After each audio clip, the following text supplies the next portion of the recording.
Hora de iniciar Nos Cogió la Noche, la primera mesa de opinión de Antioquia. Un placer estar con todos ustedes y una muy buena invitada, doña Jimena y su alcaldesa. Nacho, un saludo muy especial para ti, para los televidentes. Así es, hoy las mujeres nos tomamos el set de Nos Cogió la Noche, por supuesto con nuestra alcaldesa del municipio de Envigado, Sara Cristina Cuervo Jiménez. Qué rico tenerla aquí, además de que nos viene a contar la buena nueva, puras noticias positivas con respecto a las últimas mediciones de percepción de los envigadeños, donde ellos manifiestan sentirse inseguros de vivir en el municipio de Envigado, tanto por... En el transcurso de la entrevista vamos a hablar cuáles son esas mediciones, alcaldesa, y cuéntenos ustedes. Primero hablemos de las empresas que hicieron estas mediciones, para que también se vea que son entidades privadas y no es público, ¿verdad? Ok, buenas tardes a todos, Jimena, Nacho, a todo el equipo. Pues feliz de estar aquí porque me siento muy bien cuando estamos aquí en Cosmovisión. Ya me regañó hasta el José, ya le dijo, José, es que usted está equivocado de equipo. Yo no, Ay, usted está ya, equivocado de yo le dije. equipo. La alcaldesa de una le está equivocado. Exacto, el Nacional no pudo y por eso los del Medallo somos felices porque igual, nos alegramos mucho. Porque Nacional no pudo. No, me alegro. Cuando Nacional gana también me alegro. Bueno, muchas gracias. Muchas gracias a todos por estar acá y a los televidentes. Bueno, sí, Jimena. A ver, nosotros venimos aquí y esta semana estuvo nuestro director de seguridad, Jairo Jiménez, pues mostrándole temas de seguridad de nuestro municipio. Pero yo quiero estar aquí también es para mostrarles el tema de institucionalidad, porque la semana pasada ustedes vieron que salió el FURAC. El FURAC es un reporte que saca el Departamento Nacional de Planeación frente a mediciones de la gestión institucional. ¿Y qué es eso? Nos miden toda la gestión que hacemos en distintos ámbitos y eso nos da un resultado. Entonces, para nosotros es satisfactorio saber que somos los terceros en Antioquia. Primero estuvo Medellín, segundo Río Negro y tercero pues Envigado. Entonces, esto que nos muestra es el fortalecimiento de la institucionalidad que tiene el municipio de Envigado. Muchos dicen, es que con lo que tenemos, con la tragedia que nos pasó a nuestro alcalde, es que Envigado no tiene institucionalidad. Esto quiere decir es que cada vez Envigado se fortalece más en sus instituciones y como municipio se fortalece más. A nivel país estamos de 43 y ahí miden empresas de servicios públicos, miden instituciones, miden empresas del Estado, hospitales, todos los departamentos, alcaldías. Entonces esto quiere decir que Envigado sigue fortalecido en la institucionalidad como municipio. Bueno, alcaldesa, hablemos también de otra medición que ustedes tuvieron hace poco. Esto fue una entrega que se hizo el pasado 4 de abril. También fue una medición que hizo la calidad de vida, financiada por Aburrasur. ¿Cómo vamos? Y realizada por la firma Cifras y Conceptos, que ahí también vimos otros datos que arrojaron los envigadeños. Bueno, esta sí es conocida en el sentido de que Aburra Cómo Vamos, ustedes saben que es una organización privada que mide la calidad de vida y mide ciertos indicadores, es netamente con empresas privadas y para nosotros es satisfactorio decir que el 95% de los envigadeños se sienten felices en la ciudad. El 93% se siente orgulloso de vivir en la ciudad. ¿Qué nos hace pensar y qué nos enseña esto? En que cada vez la ciudadanía es más exigente, cada vez o también se siente más satisfecha. Entonces uno a veces dice, bueno, estos indicadores están buenos y hay veces como nos dan de madera por las redes sociales. Sí. Entonces uno dice, pero bueno, no importa, el hecho es que se sienten felices. Cuando al menos les preguntan, se sienten satisfechos en la ciudad, se sienten cómodos, se sienten seguros, que para nosotros es muy importante. Y yo que veía todo, pues porque soy aficionada a su programa, distintos municipios, lo que pasa. Envigado viene hace muchos años fortaleciendo el tema de lo social. Y eso de pronto, Nacho, es lo que pasa en otras partes, en que de pronto le apuntamos a otras cosas y no a lo social. Y ahí son estos detonantes en el tema y en las tragedias de la seguridad.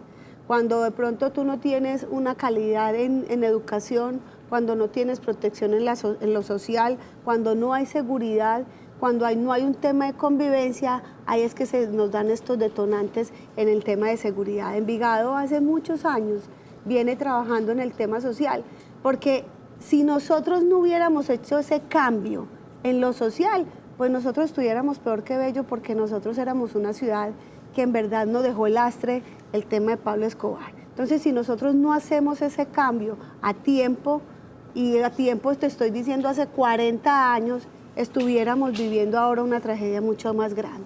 Entonces, una televidente aquí, Mónica Palacio, me dijo, Envigado era muy bueno, pero ya hay muchas obras inconclusas y se ve muy feo. Hay muchas obras trabajando en la actualidad. No, tenemos una. Pero mira, Nacho, ¿qué es lo que hemos dicho con relación al tema de infraestructura? Nosotros, con recursos propios, cuando nosotros hacemos la infraestructura, terminamos. Nosotros, en el 2014, derramamos la valorización, que fue el caballito de batalla para los candidatos en el 2015. Se derramó, se cumplió de 12 obras que teníamos, estaban programadas para 10 años, las hemos hecho 9 obras en 3 años. Tenemos una que estamos haciendo, que es la transversal intermedia, que sí tenemos 4 meses de retraso, pero que ya vemos que en 2 meses terminan. Y tenemos 2 que no hemos iniciado, que es la ampliación de Las Vegas y lo que llamamos un intercambio en el Triángulo de las Bermudas, que es abajo en el Esmeraldal. Sí. ¿Por qué no hemos iniciado esa? Porque como estamos trabajando también en la intermedia y es en el mismo sector, ahí sí que nos colapsaría. Pero no tenemos ninguna obra inconclusa, sino que están en proceso, que es la transversal intermedia. Sara, usted lo que me dice, y me perdona alguna pregunta, es, en lo social se viene con una acción continuada y proyectada, es decir, esto no es de esta administración, sino que esto se empezó hace mucho tiempo ante esa y se fue trabajando lo social, con una política clara dentro del municipio, es lo que le entiendo. Sí, Nacho, mira, inclusive tú lo dices, que ¿por qué planeamos para 4 años y no a largo plazo? En Envigado se viene planeando a muchos años, ¿cierto? En Envigado se viene planeando y está dejando políticas públicas que precisamente cada administración llega y cambia el cómo, pero el fondo no está ahí, lo eso cambiamos. Es lo más bonito de Envigado. Porque, claro, cada alcalde llega y busca cómo lo hace, generando su impacto y generando su sello. Pero en Envigado no hay elefantes, pues construcciones inconclusas. En Envigado las políticas públicas, los subsidios se han mantenido por muchos años. Cada vez lo social se le apunta más y de hecho el peso que tiene lo social en el plan de desarrollo es el 82%.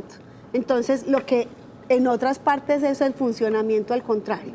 Para nosotros la inversión es lo principal más que el funcionamiento. Y lo que usted dijo ahorita es que es muy impresionante. O sea, era un municipio con el caldo de cultivo perfecto para que se hubiera degenerado, porque era un lugar apetecido por mucho narcotraficante, por muchas ilegales, y se logró a punto de inversión social. José, usted iba a preguntar. Y hablando de obras de infraestructura, el intercambio de Ayura, yo sé que eso es con el área metropolitana, con Itagüí, Medellín, no sé. ¿Eso qué? ¿Cómo va? No, ya se adjudicó.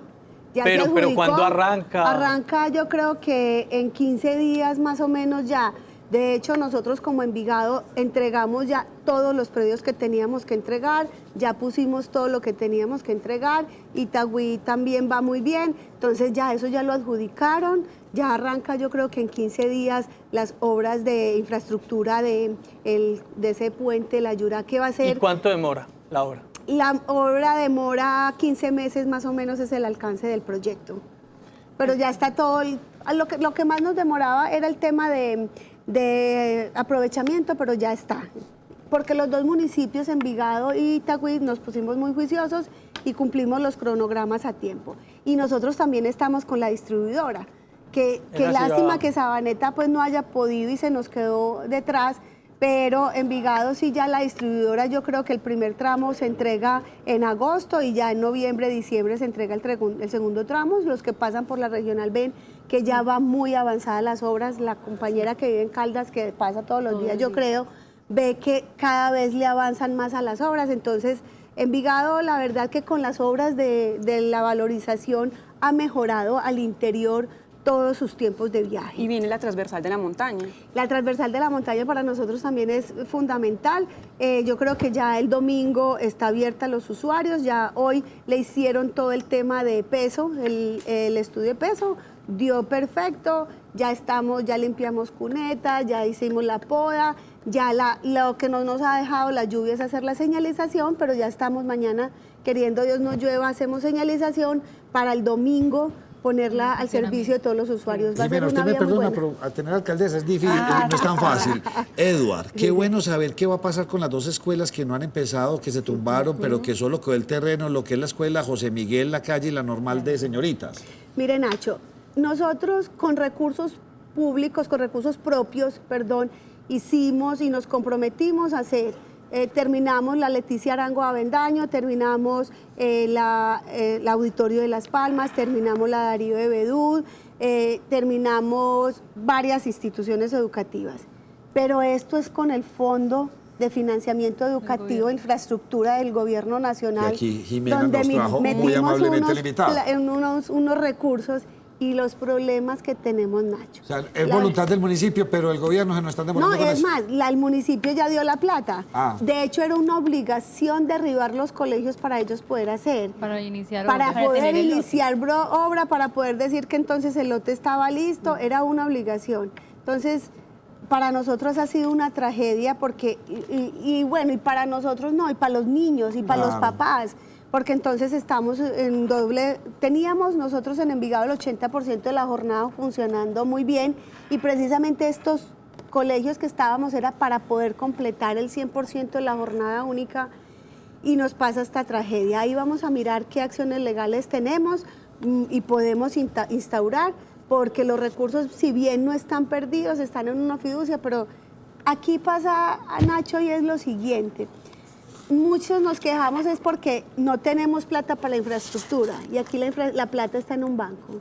Es increíble que la plata esté en un banco cuando las infraestructuras están paradas. Última pregunta para que Jimena pueda seguir con su derrotero y es, ¿a ustedes no los han llamado para preguntarles por el modelo? Es que Envigado no es exitoso de ahora, es un municipio que ha sido exitoso, sí, tiene una administración muy bonita. Educación, es un modelo que no sé qué otros municipios del área metropolitana o del departamento deberían copiar, porque algo están haciendo bien.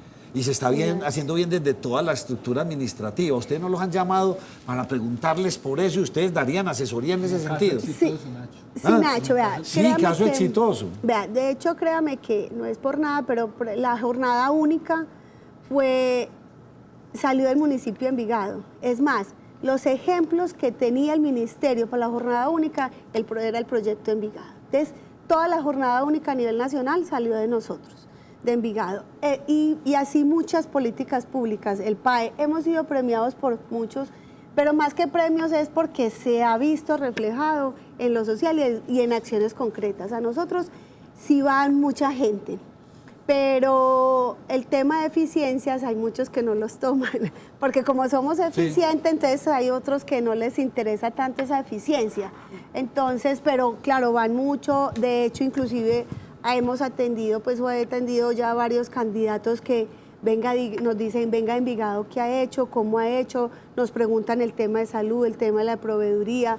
Ahora tenemos un programa exitoso que es 6.000 familias, donde toda la oferta institucional la transversalizamos y ahí generamos apoyo, el tema de educación. Entonces, en verdad que sí somos modelo y nos entristece cuando hay veces, ahora que llega la política devastadora y visceral, digo yo, es que empiezan a decir que en Envigado falta institucionalidad, que en Envigado, los mismos candidatos de Envigado, es que falta institucionalidad, que falta una cosa. Nacho, están llegando a decir, van a los parques y a las viviendas a decir que vamos a privatizar todo y que los candidatos no van a dejar hacer nada. O sea, política, que es dinámica. Esa política horrible que vamos a cambiar los estratos, que vamos a poner estrato 5 a un barrio que es estrato 3, porque, Nacho, no tienen argumentos para decir que hay ineficiencia en la administración, nos falta. Porque cuando tenemos estos indicadores de percepción del 95%, cuando usted en su barrio se siente el 93%, se siente seguro, cuando estamos de terceros en Antioquia, es más difícil mover un indicador. Cuando a nosotros en este año se nos han muerto 4 personas, 3 que han sido por convivencia, y uno que fue por violencia, pero de estos de Medellín. Entonces, cuando vos tenés eso, vos decís, ¿cómo muevo ya esos indicadores en beneficio de...? Pero sin embargo los funcionarios somos buscando, venga, nos falta esto, y la comunidad es muy exigente y eso nos gusta, ¿por qué? Y somos muy aliados, la comunidad, es decir, Nacho, los teléfonos de nosotros los tienen todos las acciones comunales, la Junta, todo el mundo. Entonces, mover esos indicadores es muy difícil. Hoy sí me vino conversadora, ¿sí? Ya se está en función de alcaldesa Jimena. Bueno, alcaldesa, yo quiero que hablemos un poco sobre las campañas educativas, porque si leemos un poco o vemos un poco la hoja de vida de la alcaldesa, viene la Secretaría de Educación, pasa a la Secretaría de Movilidad y ahora como alcaldesa. En estas dos secretarías que usted estuvo, sacó adelante muchas campañas, como Mete el Cambio en movilidad, en educación, muchas más. Se puede decir que ese es como el secreto precisamente que Envigado ha podido salir y aplicar y que la comunidad se sienta feliz y seguro de vivir en el municipio, todas esas campañas. Claro, vea, nosotros le trabajamos también mucho a la prevención. Para nosotros el tema de prevención y las campañas para hacer el cambio de cultura ciudadana nos interesa muchísimo. Entonces, incluso cuando también estábamos en el consejo, los niños al consejo, que yo sé que te gustó mucho, eso salió de nosotros cuando yo era secretaria general del consejo. Pero me gusta trabajar mucho con los niños, me gusta mucho trabajar con y el tema de la prevención. Entonces, en educación también nos fue bien, sí, nos fue muy bien. O sea, varias políticas estuvieron a nivel nacional. De hecho, hay muchos programas que tienen a nivel nacional que salieron también de nosotros. Ahora, con la campaña Mete el Cambio, estamos generando esa conciencia del comportamiento de los seres humanos en la vía, porque somos intolerantes, porque ya no nos respetamos, porque es un espacio que tenemos que utilizar todos. Entonces, cuando hacemos cambios de comportamientos y en temas de cultura, inclusive nuestro lema es más educación, menos sanción, aunque la autoridad tiene que estar. Siempre. Pero cuando hay unos cambios de comportamiento, no como dice la teoría eso. psicológica, no hay más lindo con un hijo que tener amor exigente. Hay que tener amor exigente. Me cogió la noche Jimena. Aquí me la trajo. Y tengo un invitado que va a dictar clase enseguida. Este hombre está como de afán. Mejor dicho, bueno. Como siempre, felicitaciones. Quedan pues algunas preguntas acá, pero sé que la volvemos a invitar y usted muy amablemente siempre va a estar viniendo aquí a Nos Cogió la Noche, y usted también, Jimena, para que una señora dice que la vio usted en persona y que usted es mucho más bonita en persona. Me dice doña Lucía, vi a Jimena en el pasaje de Envigado y es mucho más bonita de lo que se ve en TV, muy bonita. Muchísimas gracias. Jimena, muchas gracias a ustedes dos por habernos acompañado, muy queridas. Bueno, gracias, Nacho, a usted muchísimas gracias y como siempre también las mejores noticias del municipio de Envigado, o sea, ser el tercer puesto de las alcaldías de Antioquia mejor, con un índice de alto desempeño, es un orgullo para todos los envigadeños. Muchos deberían aprender completamente de eso. Volvemos con esta pausa.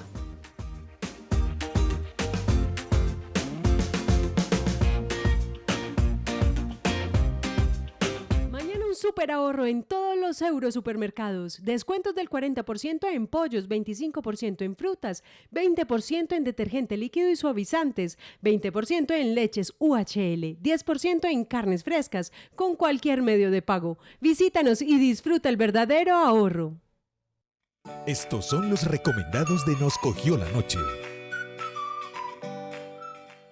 Itagüí entregó cifras importantes de reducción de homicidios, siendo la más baja de los últimos años, pasando de 246 homicidios en el periodo administrativo anterior, 2012-2014, frente a solo 119 casos de la administración actual, evidenciando una reducción del 51,6%. Continuamos en la primera mesa de opinión de Antioquia. Hoy vamos a cambiar nuestra rutina habitual, así que quédense tranquilos porque tenemos muchas cosas que contarles, desde la crecida del río Medellín, impresionante, y cantidades de cosas que han ocurrido en nuestra ciudad, en nuestro departamento y también, ¿por qué no?, en Colombia, porque hay mucha cosa para hablarles a todos ustedes. Luis Fernando Mondragón es consultor financiero y muy amablemente nos aceptó la invitación para estar con nosotros, porque José y yo tenemos como una intriga y pensamos que muchos colombianos también. El dólar por allá arriba, duro. O sea, ya vemos inclusive lo que les contaba, empresarios aquí, ya grandes superficies diciendo estos productos que son importados, no están rindiendo por metro cuadrado que ellos los tienen, entonces para afuera, claro, pues subieron con el dólar y no lo van a bajar. Los vehículos, lo que le conté, alzas entre el 2 y el 8% en los próximos días. Ya se empieza a sentir esa presión. Luis Fernando, bienvenido. Muchísimas gracias. Feliz de estar acá. Pues, ¿por qué está subiendo el dólar?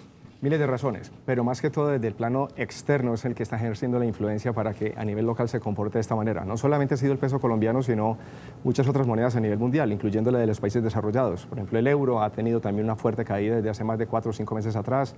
Y en el de Latinoamérica, por ejemplo, Chile también está muy a la par de lo que ha ocurrido con el caso colombiano y al mismo tiempo en el caso del sol en el Perú. O sea que son situaciones externas derivadas de varios elementos. Uno de los más importantes tiene que ver con la actual tensión entre Estados Unidos y China. Esos dos son los más grandes jugadores a nivel mundial en cuanto a crecimiento, a Producto Interno Bruto, o sea, como motores de toda la economía a nivel mundial, y ha hecho que mientras Trump está precisamente generando esta gran incertidumbre con los chinos en términos de lo que podría ser esa guerra comercial, en donde básicamente el tema de los aranceles, China entonces puede retaliar, y recordemos nuevamente, son pesos pesados, y mientras Estados Unidos puede ser más del 20% del PIB mundial, China puede ser casi un 15%, o sea que estamos en el número 1 y el número 2 tete a tete, o sea, cabeza a cabeza, tratando básicamente de llegar a un acuerdo que sea benévolo para todas las partes involucradas, pero por el momento la incertidumbre es tal que ha hecho que los inversionistas en general, al ver que lo que se puede venir es una desaceleración mundial, eventualmente lo que hacen es que migran hacia activos de menor riesgo. En otras palabras, liquidan posiciones en activos, digamos, en diferentes países donde ellos tienen, por ejemplo, acciones o bonos de países en donde ellos tienen inversiones de tiempo atrás, 1, 2, 3, 4 años atrás. Al liquidar dichas inversiones en los mercados locales, compran el dólar, al comprar el dólar presionan el alza del dólar y con ese dólar se van entonces para Estados Unidos a invertir en activos de muy bajo riesgo, por ejemplo, los bonos del Tesoro americano. Entonces, esta situación es algo que está llevándose a cabo desde hace más de 3 o 4 meses, o al menos que ha impactado más todavía, y que se acrecentó con la situación de Donald Trump junto con el tema de incertidumbre que no solamente a nivel internacional se ha generado, pero que Colombia también tiene sus propias situaciones internas que también desde post-elección, infortunadamente, todavía son latentes. Entonces, en cierta manera, digamos que el clima en general de inversión todavía no ha llegado al nivel que hubiéramos querido previo a las elecciones presidenciales, y a la luz de eso, entonces los inversionistas también han estado medianamente cautos. Y el dólar, en situaciones de esta índole, generalmente es el más favorecido como activo. Teníamos una duda en estos días con José, la planteamos aquí en la mesa, nos hablaban pues, de los venezolanos que hay en la actualidad en muchos países de América Latina, obviamente comprando al mes 50 o 100 dolarcitos para enviar a Venezuela. ¿Esto también puede influir? Pero ¿o eso en el caso es de especulativo? Colombia, no, vemos que incluso el monte de negociación en dólares en Colombia como tal no ha sido tan fuerte, o sea, no es que haya habido, y es algo importante resaltar, por ejemplo, uno sí ha visto en el pasado cuando ha habido una suba muy fuerte en el dólar, que los volúmenes de negociación se incrementan notablemente, pero que adicionalmente en los mercados de valores se nota un shock significativo. Una de las cosas importantes a monitorear es que en el mercado de renta fija, cuando hablo de renta fija es, por ejemplo, aquellos títulos que generalmente están mayormente en las manos del público y que son de bajo riesgo. Por ejemplo, pensemos en los CDTs. Pero más importante, pensemos en los títulos llamados TES. Los TES son aquellos títulos que son emitidos por el gobierno colombiano para efectos de financiar su presupuesto. Entonces, los TES son los que más se negocian, tienen mayor liquidez en el mercado de valores de Colombia, y estos son los que en gran medida puede uno tener como barómetro para evidenciar hasta dónde o no hay una situación, digamos, de mucha incertidumbre. Hasta el momento las tasas de interés en lo que llamamos el mercado secundario se han mantenido relativamente estables. Sí ha habido, y hay que reconocerlo, liquidación de portafolios por parte de fondos extranjeros de inversión desde hace casi 6 meses atrás o más, muy por encima de lo que originalmente habíamos presupuestado. Sin embargo, el mercado local, por ejemplo, los fondos de pensiones en cierta medida han sido capaces de absorber en parte esa salida o esa venta de los fondos extranjeros. Pero en resumen, ¿qué ocurre? Colombia es un país llamado emergente. Su mercado todavía de capitales es incipiente, es preadolescente, es un estado medio infante a adolescente. En otras palabras, cualquier movimiento de índole internacional, cuando llega a nuestro mercado, se sobrereacciona. Es mucho más fuerte el movimiento de lo que debiese de ser si hubiese estado en un mercado ligeramente más desarrollado. Entonces, todavía los mecanismos nuestros de transmisión de situaciones de incertidumbre, infortunadamente, a veces son más fuertes de lo que debieran de ser. Y por eso es que vemos la situación que vemos actualmente. Ese fenómeno global, como usted lo menciona, que se acentúa en muchos casos, y no es la primera vez que se acentúa más en Colombia, se puede estar dando por esa incertidumbre que usted está mencionando en el país en medio de tanto paro y tanta coyuntura política que se está dando? A ver, de todo un poquito. Cuando hacemos el análisis fundamental, o sea, de lo macro a lo micro, de lo externo a lo interno, lo que más pesa, yo diría que en un 80%, si hubiéramos hablar del punto de vista estadístico, ha sido más bien el ambiente externo. El local sí ha tenido efectos. Sin embargo, si uno se fija, por ejemplo, en cifras recientes macroeconómicas, por ejemplo, el comportamiento del Producto Interno Bruto. Fijémonos que al primer trimestre tuvo un crecimiento relativamente bueno comparativamente a lo como se venía presenciando, con sectores salvo el construcción mostrando relativamente buenos, digamos, desempeños. Los índices de confianza en general del consumidor vienen al alza.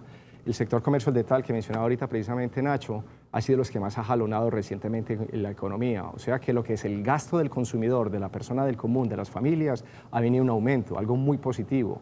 El que ha estado todavía semifrenado ha sido, digamos, lo que tiene que ver con el desarrollo de obras de infraestructura, por ejemplo, y construcción, en particular construcción residencial. La infraestructura viene, pero no al ritmo que hubiéramos querido originalmente. O sea que esa situación, aunada con qué, tenemos incertidumbres acerca, por ejemplo, de lo que fue esa reforma tributaria, el famoso plan de financiamiento, en donde quedamos como medio cortos con 7 billones de pesos, acordémonos. Y eso generó una cierta incertidumbre también en los mercados en una primera instancia. La semana previa, un par de semanas atrás, tanto Moody's como Fitch Ratings, que son dos agencias de calificadoras de riesgo muy significativas, mantuvieron la calificación de Colombia. Eso es importante. Mientras Fitch, sin embargo, lo que llaman el outlook, o sea, como viendo hacia futuro, le bajaron la nota de ser estable a negativa. Mientras Moody's de estable la subió a positiva. O sea, hubo ahí como una especie de contrapunteo entre dos grandes agencias calificadoras de riesgo, pero la nota importante fue que mantuvo el grado de calificación de Colombia, que había mucho riesgo de que eso pudiera, que no lo hubieran bajado. Entonces, mientras Colombia ha logrado mantener el grado de inversión, eso es una nota positiva por parte de entes internacionales, que en cierta forma, ¿qué están viendo? Un gobierno que, aun cuando tiene esas dificultades que acabaste de mencionar, la polarización, etcétera, etcétera, tiene unos retos importantes. Uno de ellos es precisamente disminuir el déficit fiscal. Y la meta para este año, ojalá, es cumplir con la regla fiscal, que idealmente nos lleve por encima de un 3%, que el déficit baje por ahí un 2.7, 2.4 en el mejor de los casos. El reto grande va a estar por el lado del déficit de cuenta corriente. Es el que, de cierta forma, está muy asociado, por ejemplo, con la balanza comercial. Y Fernando, pero pues, es que me dijo una cosa al principio que me pareció. Usted habla de unos índices como muy positivos, pero lo que uno siente en la calle, la gente está diciendo que esto está mal, que está desacelerado, que mire los negocios vacíos, y usted dice no.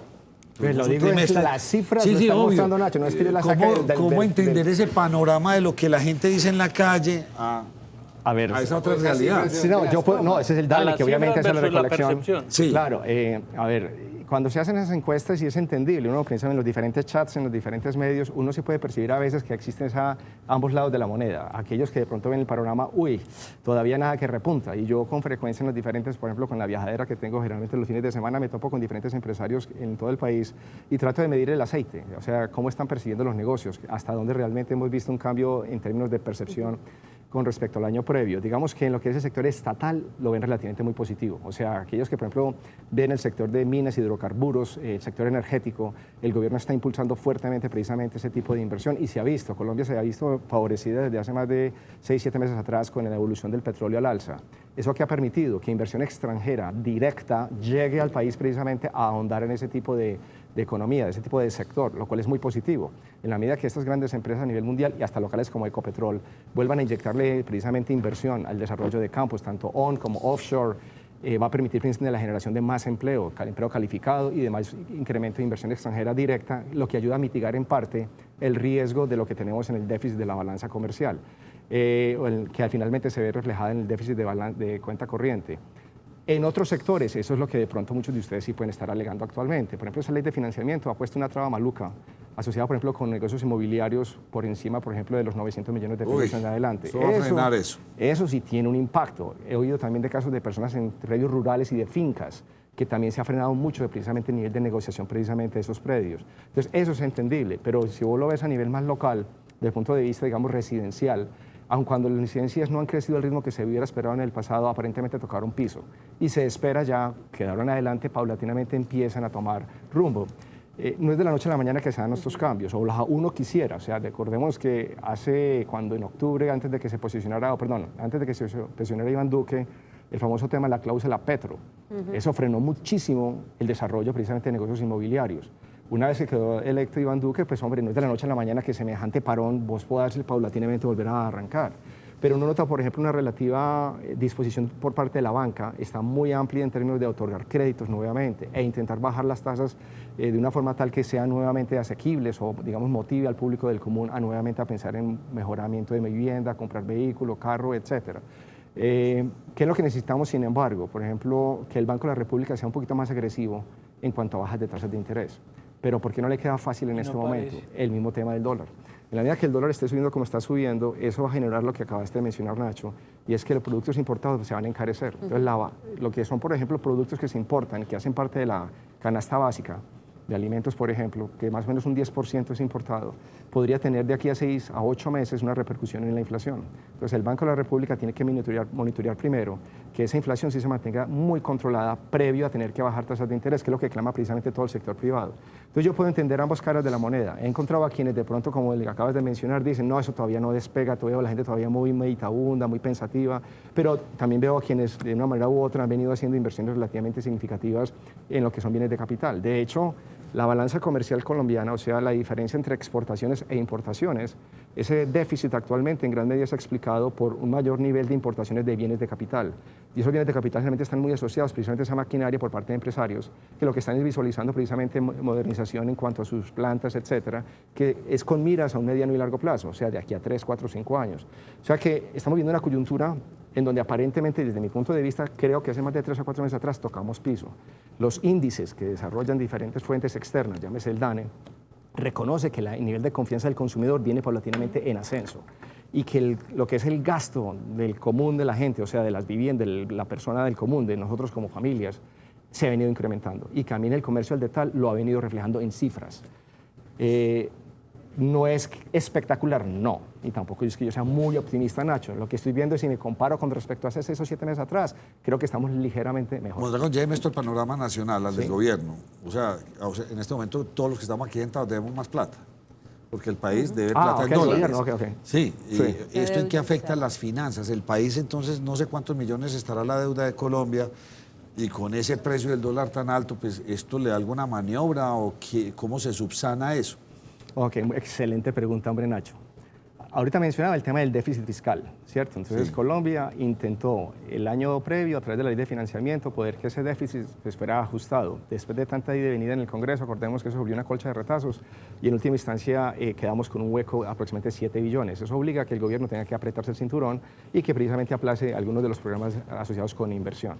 El tema de deuda externa, Colombia relativamente, muchas veces nosotros solamente nos enfocamos y vemos nomás el árbol y nos perdemos la vista de todo el bosque. Pero comparativamente al resto de países, si nos comparamos contra un Perú, contra un México, contra un Brasil, la misma Argentina y por no pues, Venezuela es otro caso aparte, Colombia sigue en términos relativos muy bien, o sea, en términos generales, o sea, nuestro déficit fiscal tiende a la baja. Se muestra ya, digamos, una voluntad por parte del gobierno de trabajar en ese ramo, o sea, de bajar los gastos con respecto a la forma como los ingresos están entrando. De hecho, la DIAN acaba de anunciar que el recaudo de impuestos viene por encima del 14%, por ejemplo, o sea que es una relativamente buena señal desde mi punto de vista. El riesgo que llamas tú de que si el dólar sube, entonces hay que pagar más intereses de la deuda, claro, es un riesgo importante a tener en consideración. Y es ahí donde el gobierno, a través de diferentes mecanismos, desde hace un año aproximadamente, menos de un año, perdón, hace 6 meses atrás, hizo unos programas de cambio de deuda, o que le llaman unos swaps o canjes, que le ha permitido que ciertas amortizaciones que tenía que pagar en este año fueran realmente postergadas para próximos años. Entonces, en ese sentido, el gobierno también fue juicioso, el nuevo gobierno, a través del nuevo Ministerio de Hacienda, de adelantarse a lo que se nos venía. De hecho, si recordamos, hace más de 6 a 7 meses atrás, el Banco de la República venía en un proceso de acumulación de reservas. ¿Eso por qué lo hacía? Porque era consciente que había la vulnerabilidad de un país como el nuestro, que ante un incremento en el dólar o una incertidumbre a nivel mundial que se podía venir, el dólar fuera presionado al alza, como es precisamente lo que está ocurriendo actualmente. Entonces yo digo que tanto Banco de la República como a nivel de Ministerio de Hacienda, de una manera u otra, casi que se adelantaron a que esta problemática iba a tomar lugar. Lo que yo creo, sin embargo, es que lo de Trump y lo de China eventualmente va a tener que llegarse a un acuerdo. ¿Cuándo? ¿1 mes, 2 meses, 3 meses? No, es difícil decirlo. Pero si hacemos un sondeo con analistas de primera línea a nivel local, la mayoría apuntan que el dólar se situaría a finales de diciembre, que es una pregunta que seguramente ustedes me iban a hacer ahorita, va a estar entre 3.100, o sea, por debajo de lo que está actualmente, a 3.200 aproximadamente. Menos de lo que tiene actualmente. Sí, porque es que hay situaciones, por ejemplo, fíjense, Ecopetrol. Yo, por ejemplo, soy un ávido inversionista en el caso, por ejemplo, de Ecopetrol. Ecopetrol ha tenido el mejor de los dos mundos. Tiene un petróleo al alza petróleo caro y un dólar al alza. Entonces, ella, al hacer la nacionalización precisamente de todo lo que son sus ventas al exterior, más ha incrementado producción también. Eso al gobierno le va a servir muchísimo, porque el gobierno, como Ecopetrol, le aporta al gobierno por 3 vías. Paga regalías, fuera de eso paga impuestos y fuera de eso reparte dividendos. Entonces, y Carrasquilla con ganas de vender otro pedazo de Ecopetrol. pero creo que Pero eso tiene largo y ancho y seguramente para otro programa me invitarían y habláramos un poquito al respecto. Creo que en este momento en la mira está más hacia el lado de ISA, que es vender más bien ISA, que vender ese 10% que ya tiene autorizado desde hace tiempo atrás el gobierno. Fernando, yo quiero preguntar sobre acaparar el mercado, sobre que todos esos factores que usted menciona, pero también se puede dar eso que comiencen a guardar dólares para encarecer el precio. Es normal. Es que no es la primera vez que hemos vivido esta situación. Si vamos hasta noviembre del año previo, el dólar llegó a estar como a 3.430 o algo de ese orden. O sea, todavía no hemos alcanzado el máximo que habíamos topado hace menos de 6 meses atrás. Entonces, el final de la historia es ¿cuál? Esto es normal, que cada vez que existen incertidumbres en los mercados, pues, hay un refugio hacia el dólar. Los que manejan el billete a nivel mundial, los grandes hedge funds o fondos de cobertura, los grandes inversionistas institucionales, hacen como les da la gana con estas monedas, sobre todo las que son las pequeñas, pues las nuestras que son tan limitadas en cuanto a movimiento. Entonces, en ese orden de ideas, mientras se mantenga todavía en un rango por debajo de 3.400, yo creo que no hay que prender alarmas per se. Técnicamente hablando, nosotros cuando hacemos trading en los mercados, nos fijamos en precios previos. Y todavía no se ha alcanzado, cuando ha tocado 3.400, tímidamente alcanza ese nivel e inmediatamente salen vendedores fuertes. Lo que está identificando que quienes son fuertes en los mercados saben que ese es un precio a título, digamos, de trading para vender. Porque es que ese es el límite. No es que sea el límite en el corto plazo, o sea, fundamentalmente no ven a un país como Colombia equiparándose ni a la Argentina, ni al mismo México, ni al mismo Venezuela. Todavía estamos sacando la cara por la región. De hecho, las expectativas de crecimiento todavía en promedio, los menos optimistas se sitúan por encima del 3,5, 3.2, 3.3. O sea, si comparamos con incluso antes de que hubiera sabido el dólar, para el 2019 se prevé un mejor entorno económico, un crecimiento económico de lo que había hasta el año 2018. Y la mayoría de organismos institucionales, piensen en la CEPAL, el Fondo Monetario Internacional, los grandes bancos de inversión, la gran mayoría pronostican crecimientos económicos para el 2019 por encima del 3%. Entonces, yo a título personal, para los que estamos en los mercados, aprovechamos tanto al alza como a la baja el movimiento de estos activos. La gente se pregunta, entonces, ¿qué debo comprar yo? Ya dólares, ¿cierto? ¿No quieres preguntar? No. No, en parte, pero tocaste un punto muy importante y es la sociedad, porque finalmente pues nosotros sentimos el golpe económico y ahorita hacías énfasis en que eran muchos factores externos en muchas ocasiones, pero ¿de qué forma podríamos nosotros como sociedad blindarnos o tener un soporte más estable para que no nos golpee tanto esas alzas? Listo, a ver, el golpe fuerte yo lo vería por el lado de ese famoso impuesto que llaman inflación. Recuerda que a nivel de sociedad, en Colombia tenemos una pirámide donde más del 50% de nuestra población es estrato 3, 2 y 1. Entonces, es ahí donde tiene que estar realmente el énfasis nuestro de que cómo va a aporrear a la mayor parte de la población un efecto de mayor devaluación, porque eventualmente la inflación se vería reflejada. Los analistas en promedio estiman que eso más o menos, si se llegara a ver, podría ser entre 6 a 8 meses en el futuro, pero que en el interino todavía no hemos visto ese impacto que puedas tú decir, wow, ya la canasta básica o ir a mercar se me encareció enormemente. Por eso hay que ver el otro lado de la moneda. Si pensamos en el costo del dólar al subir, hace que traer productos del exterior sea más caro. ¿Qué puede eso pasarle? Pensemos entonces en el productor local. Ese productor local, que a veces no le compraban porque no era tan competitivo versus el que vende desde el exterior, ahora va a decir, ahora mi producto sí va a ser interesante para quien a nivel local ya no puede comprar a mercados en el exterior y va a venir a comprarme a mí. Entonces, ese proveedor local va a haber incluso incremento en sus ingresos, en ventas, y puede que su capacidad instalada empiece a coparse, obligándolo a tener que contratar hasta más mano de obra y hasta hacer más inversión en infraestructura. O sea que fíjate que hay ganadores y hay perdedores, pero en el fondo, y esto ha pasado cada vez que este ciclo toma lugar, generalmente ¿qué ve uno? La reacción que en el nivel interno haya una especie de como de swap de quienes tienen que importar, digamos, materia prima en el exterior, o productos semielaborados desde el exterior para comprarla más bien al que la manufactura localmente, que a este nivel de dólar ya le sale más económico comprarla local. Hernández le pregunta, ¿cuándo se verá reflejada esas buenas cifras en el bolsillo del ciudadano de a pie? Porque estamos asfixiados. A ver, hombre, Nacho, fijémonos que, por ejemplo, en el presente año, cuando se acordó el salario mínimo, este estuvo muy por encima, casi, no que doblativo, pero estuvo casi un 30% por encima de lo que había sido la inflación. Recordemos que el salario mínimo sube casi de un 6% de incremento. La inflación se ha mantenido muy controlada, no supera el 3,20 aproximadamente. Entonces, ¿qué es lo que está dando a entender? Que en términos reales, o sea, cuando yo descuento el efecto de lo que fue el incremento salarial, menos lo que es la inflación, en términos reales, ha sido ganancioso para quien ha recibido salario mínimo. Entonces, en ese orden de ideas, ¿qué puedo yo decir? Hombre, mientras mantengamos la inflación relativamente controlada, que no exceda ese 3,5%, que el crecimiento económico eventualmente se va a ir percolando en el resto de las diferentes ramas de la economía, como les comentaba anteriormente. ¿Qué se espera? Por ejemplo, que las vías 4G Ya han habido la ANI y los diferentes, digamos, grandes consorcios han venido trabajando nuevamente en volver a reactivar el tema de la construcción y eso jalona, no cabe la menor duda. El precio del café, que estuvo tan caído durante un buen tiempo atrás, paulatinamente ha vuelto a repuntar y ha favorecido enormemente tanto al productor cafetero, no solamente por el incremento en el precio del café, pero también porque el precio del dólar le está mejorando ahora su precio de venta precisamente, que en el pasado al contrario casi que tenía que activar el famoso subsidio que daba el gobierno. Entonces los cafeteros se van a ver beneficiados.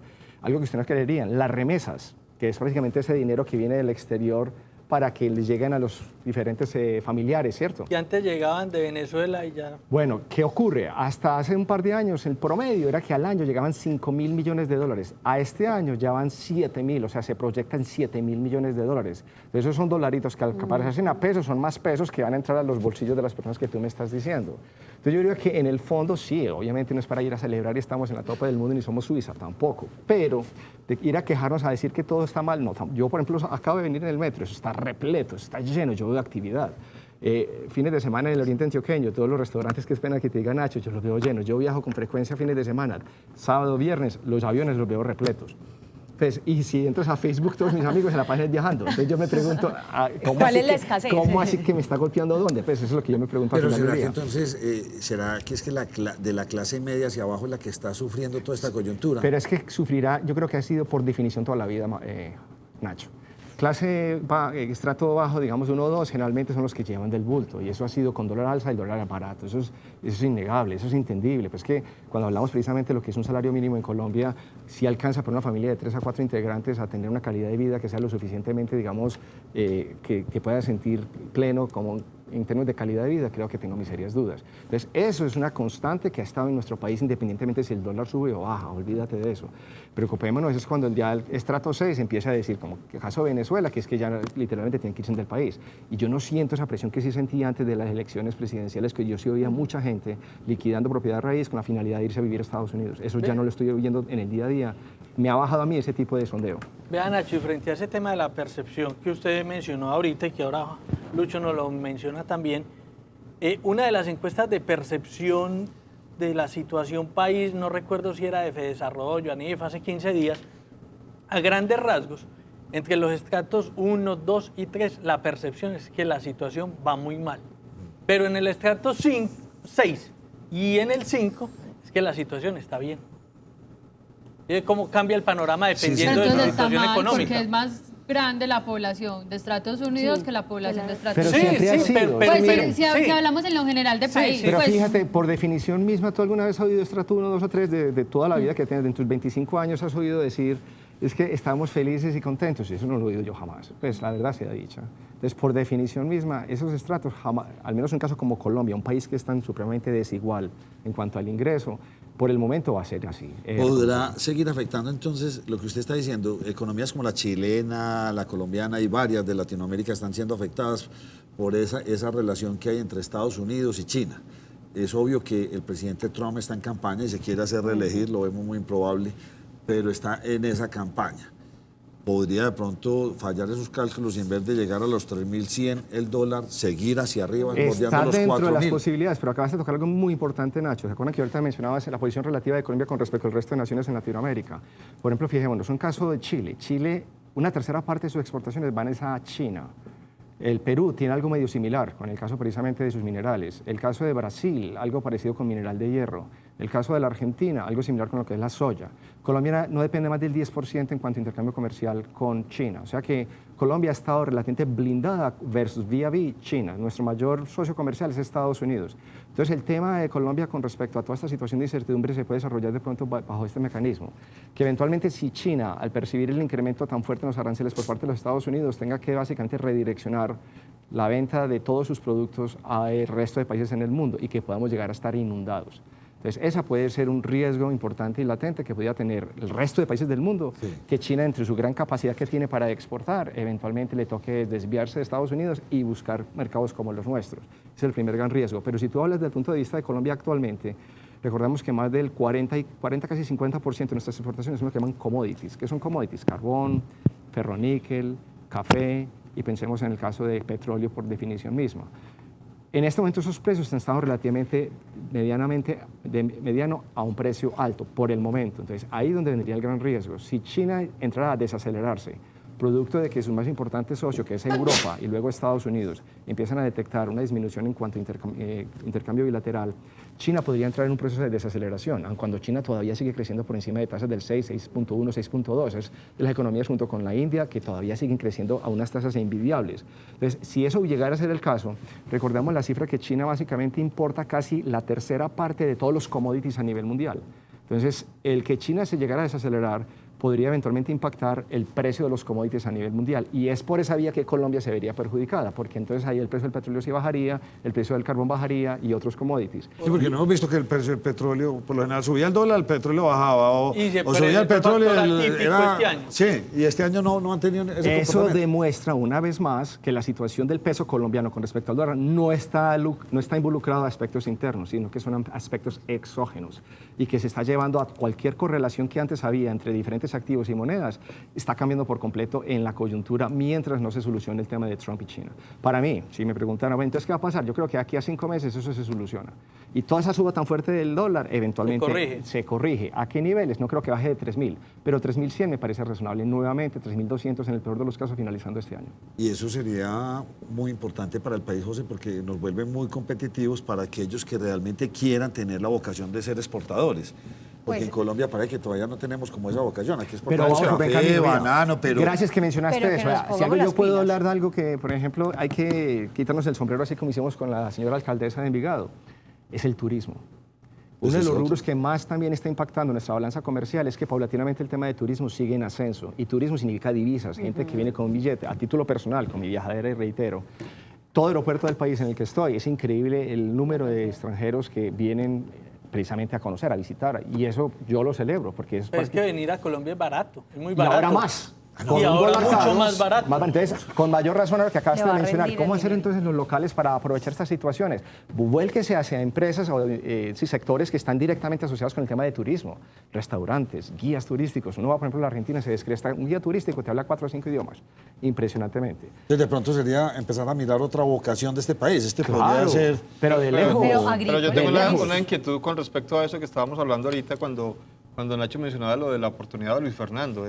Si los productos de afuera están caros, la oportunidad es del producto local. Claro. Pero ¿qué tanto aprovechamos realmente pero esa ya no es oportunidad? problema de esta mesa, muchachos. Ya es un problema no, claro de, que sí, pero pues... Es que es no, el lo quiero decir, por eso el para... gobierno tiene unas iniciativas muy fuertes. ProColombia viene a hacer un trabajo muy fuerte. El tema de la economía naranja del actual gobierno, precisamente, y Medellín, que en particular fue nombrada la ciudad, precisamente la transformación, ¿cómo lo llaman? La cuarta revolución. La cuarta revolución es precisamente uno de esos procesos que es que no es de la noche a la mañana como si usted chasquea sus dedos y ya todo se cambió pues al estilo hechizada. No, un momentico, despacio. Es un proceso de implementación que toma tiempo, pero ya al menos tenemos las bases para empezar a trabajar sobre ello. Entonces, Colombia no es un país netamente importador. ¿A qué te refieres con eso, Nacho? No, es que aquí una televidente, Nacho, yo no entiendo cómo un país netamente importador puede hacer beneficios. Colombia produce mucho. No, en absoluto, no. Hay un intercambio comercial que supera los 40.000, 60.000 millones de dólares al año aproximadamente, pero no quiere decir que Colombia sea 100% importadora de todo lo que necesita, en absoluto. O sea, Colombia es autosuficiente en muchos aspectos, pero en otros todavía le toca importar. Por ejemplo, sector avícola tiene que importar todavía muchísimo lo que es, por ejemplo, todo lo que es maíz. Y materia prima precisamente para alimentar a los pollos. Entonces, en ese sentido, Colombia no es autosuficiente ahí y ahí sí le toca. Entonces, hay una oportunidad de mercado. Claro, entonces, pero siempre más hectáreas sembradas en maíz para procesarlo y no tenerle que comprar esto, por ejemplo, a los norteamericanos que producen en exceso este tipo de cosas. Por eso es que hay que identificar qué oportunidad hay en situaciones como estas y tener una persona con la visión de... Usted habla muy bonito, pero me queda la duda. Nacho. No, porque entonces, bueno, identificamos. Entonces, mientras voy, siembro el maíz, me nace, lo reporta, y cuando ya pasó eso, ¿qué pasó? Otra vez el dólar en el suelo. Y entonces... Ya me quedé con la siembra. Sí, pasa mucho. Es cierto, pero entonces ahí es donde viene un aspecto más micro, a nivel ya de empresario. Cuando usted tiene precisamente variables que usted no controla directamente, yo soy un empresario X que tengo que importar maquinario porque soy un productor, digamos, o un agricultor que tengo que vender algún tipo de fruta al exterior. Ahí haciendo un paréntesis, en estos días hablan que ya China va a empezar a comprar aguacate Hass de Colombia y viene disparada las exportaciones colombianas en aguacate Hass. ¿Qué es lo que tenemos que hacer a nivel ya corporativo? Que el área, digamos, de tesorería, el área que se encarga precisamente de negociar dólares o de comprar materia prima y tener que comprar euros o dólares, tenga la capacidad de aprovechar las diferentes herramientas y mecanismos que existen en el mercado para hacer coberturas cambiarias. Entonces, el hecho de que vos tengas una variable como en dólar que te puede afectar eventualmente en tu PIG, no es digamos, producto de la esencia del negocio, ¿no? El negocio, usted es un gran caficultor, un gran agricultor, porque es capaz y conoce a ciencia cierta cómo sembrar y cómo recolectar y cómo cosechar y cómo eventualmente mandar eso al exterior. Hay un tema secundario y es cómo entonces la tasa de cambio me afecta a nivel de mis estados financieros. Y es ahí donde entonces hay que aprovechar el sector financiero a través de los bancos tradicionales, al igual que la Bolsa de Valores de Colombia, que operan a través de unos contratos llamados de futuros, que te permiten mitigar ese riesgo cambiario. Entonces es ahí donde hay también una situación de ya del empresario colombiano que se capacite para cómo sacarle provecho a esas coberturas cambiarias y mitigar esos problemas. Usted tiene afán, entonces le pido respuestas cortas, porque la primera me nuestro público es más importante en este momento. Don Juan Guillermo Álvarez pregunta, Nacho, ¿por qué si el petróleo tiene hoy las ventajas de dólar caro y barril caro, la acción viene bajando en la última semana? ¿La acción de Ecopetrol? Sí. Ah, bueno. O sea, está en un momento bueno, dólar caro, barril caro. Ok, es muy excelente pregunta. Lo que pasa es que Ecopetrol no es una isla por sí sola, sino que ella tiene lo que llaman un riesgo sistémico, y es que, como ella, hay otras 40 empresas importantes que cotizan en el día a día en el mercado de valores en nuestro país. Si usted observa, la mayoría de ellas también ha estado claramente a la baja. Ecopetrol recientemente, por el lado de abril, hizo lo que llaman un pago del dividendo, y fue una vez en el año. Entonces, hubo una anticipación fuerte previo al pago de ese dividendo, y una vez que se pagó el dividendo, empezó a caer la acción. Pero para quienes, digamos, seguimos el mercado en el día a día y hemos visto la evolución del precio del petróleo, las finanzas mismas de Ecopetrol nunca había estado en una situación de salud desde el punto de vista, digamos, de resultados, de generación de flujo de caja libre, de incremento en producción. Reservas ligeramente han mejorado. Entonces, ¿qué es lo que ocurre? Los mercados también pasan por esas fases anímicas, así como ustedes ahorita mencionaban que de pronto usted va a la calle y la gente, ¿vas a comprar? No, todavía no, estoy pensándolo, déjamelo. En el mercado es igual, el mercado tiene sentimientos. Entonces, a veces, si en general hay incertidumbre generalizada, tú puedes tener aquí una joya y la gente no la está viendo. Entonces, ¿qué hacemos nosotros los inversionistas? Identificamos esa joyita, porque sabemos que esto es temporal. Claro. Entonces, lo que hay que hacer es ir comprando de a pocos, no toda la totalidad que usted quería comprar, sino ir comprando de a pocos, y paulatinamente, cuando ya se esclarece la situación, eventualmente los resultados ahorita en junio, cuando se den a conocer más o menos en julio, se darán cuenta lo que fue el gran efecto que tuvo el precio del petróleo, más el efecto del precio del dólar. Con seguridad eso va a tener unos resultados muy favorables para Última pregunta. Incluso a manera de confesión, yo en mis pensiones voluntarias, que yo puedo hacer y moverme entre mis pensiones voluntarias, la totalidad de mis pensiones voluntarias para esa televidente, las tengo todas en Ecopetrol. Última pregunta. La economía colombiana ya asumió, y ya en esos balances, los dineros que ingresan de cuenta del narcotráfico, porque estamos hablando de muchos millones de dólares. Pues hombre, eso es algo en el cual yo sí no podría decirte, Nacho. Sé que es un monto muy importante y generalmente, ¿qué es lo que uno podría medio tantear dónde se puede estar viendo eso? En la diferencia que hay entre el dólar callejero y el dólar, digamos, oficial. Sí. Pero he visto que el dólar callejero también ha ido siendo fuertemente comparativamente a lo que antes había sido. Entonces es posible que haya una escasez incluso en ese dólar, he notado recientemente. Yo monitoreo las diferentes cotizaciones en las casas, digamos, de cambio, y he notado que este ha venido subiendo más rápido de lo que está subiendo incluso el oficial. Aun cuando se mantiene una diferencia casi de más de 200 pesos, pero ha venido subiendo paulatinamente. O sea que en ese orden de ideas no sabría decirte si actualmente, y como eso es el tema mío realmente, cómo está influyendo, si positiva o negativamente, pero no me cabería la menor duda que si está entrando más dólares producto de que vendes más al exterior y adicionalmente te dan más pesos por él, eso eventualmente, claro que sí irriga. No sé, la persona ¿Alguna otra pregunta de los de la mesa? Tú eres muy callado, ya si decidió comprar dólares, lo va a sacar debajo del colchón. Pero vea, ¿qué hago yo con mis compañeros que constantemente preguntan en diferentes medios? Siempre les he dicho, independientemente si está caro o barato, de más forma periódica, vaya acumulando dolarcitos. O sea, aparte, claro, hombre, es que aparte de un portafolio que llamo yo estructural, es tener, eso está uno diversificado, entonces tenga un porcentaje, digamos, en renta fija, un porcentaje en acciones locales, un porcentaje en acciones internacionales, un porcentaje en fondos de pensiones voluntarias, tenga un porcentaje en propiedad raíz, tenga un porcentaje en CDTs y tenga en monedas. Entonces, es muy sensato que usted dentro de su total, hombre, que si al mes de pronto tengo 300.000 pesitos o 400.000 pesitos líquidos, compre dólar. Hombre, esta vez los compró más caros de lo que puede que lo vaya a comprar dentro de 6 meses. Pero lo vaya acumulándolos, vaya acumulándolos. Un plan a título personal es lo que hice yo el año previo, porque tenía unas vacaciones planeadas, un viaje muy bonito por el Medio Oriente, y lo que fue que fui acumulándolos en el mercado, fui comprándolos en las casas de cambio, fui comprando, para cuando llegó el momento y el dólar se disparó, yo estaba tranquilo. ¿Por qué? Porque ya los dólares previamente yo venía a comprar a diferentes precios. Entonces no me debo de estresar que se compre el precio más bajo o más alto. No. periódicamente vaya acumulándolos y los vaya guardando de tal forma que llega un momento que necesita dolaritos porque quiere hacer una compra a su esposo, a su novio, al que fuese, y tiene que importarlo de una de estas proveedoras del exterior. No hay estrés, para eso están los dolaritos que permiten que comprar. Luis Fernando Mondragón, ¿ve tranquilidad en los mercados? ¿Ve que la economía va a estar ni para allá ni para el otro lado? Hay incertidumbre, pero no... Pero manejable en el buen sentido práctico de la palabra. Y es lo que nosotros a nivel profesional, lo que hemos venido haciendo con el tiempo, es optar por mecanismos de cobertura, hacer estrategias que nos permitan compensar a veces las alzas y las bajas, de forma que al final tengamos una relativa estabilidad en cuanto a rendimientos esperados en los portafolios. Parte de lo siguiente, de tranquilidad, dólar, prevén muchos especialistas, precio de 3.100 pesos, alrededor de los 3.100 pesos para el mes de diciembre.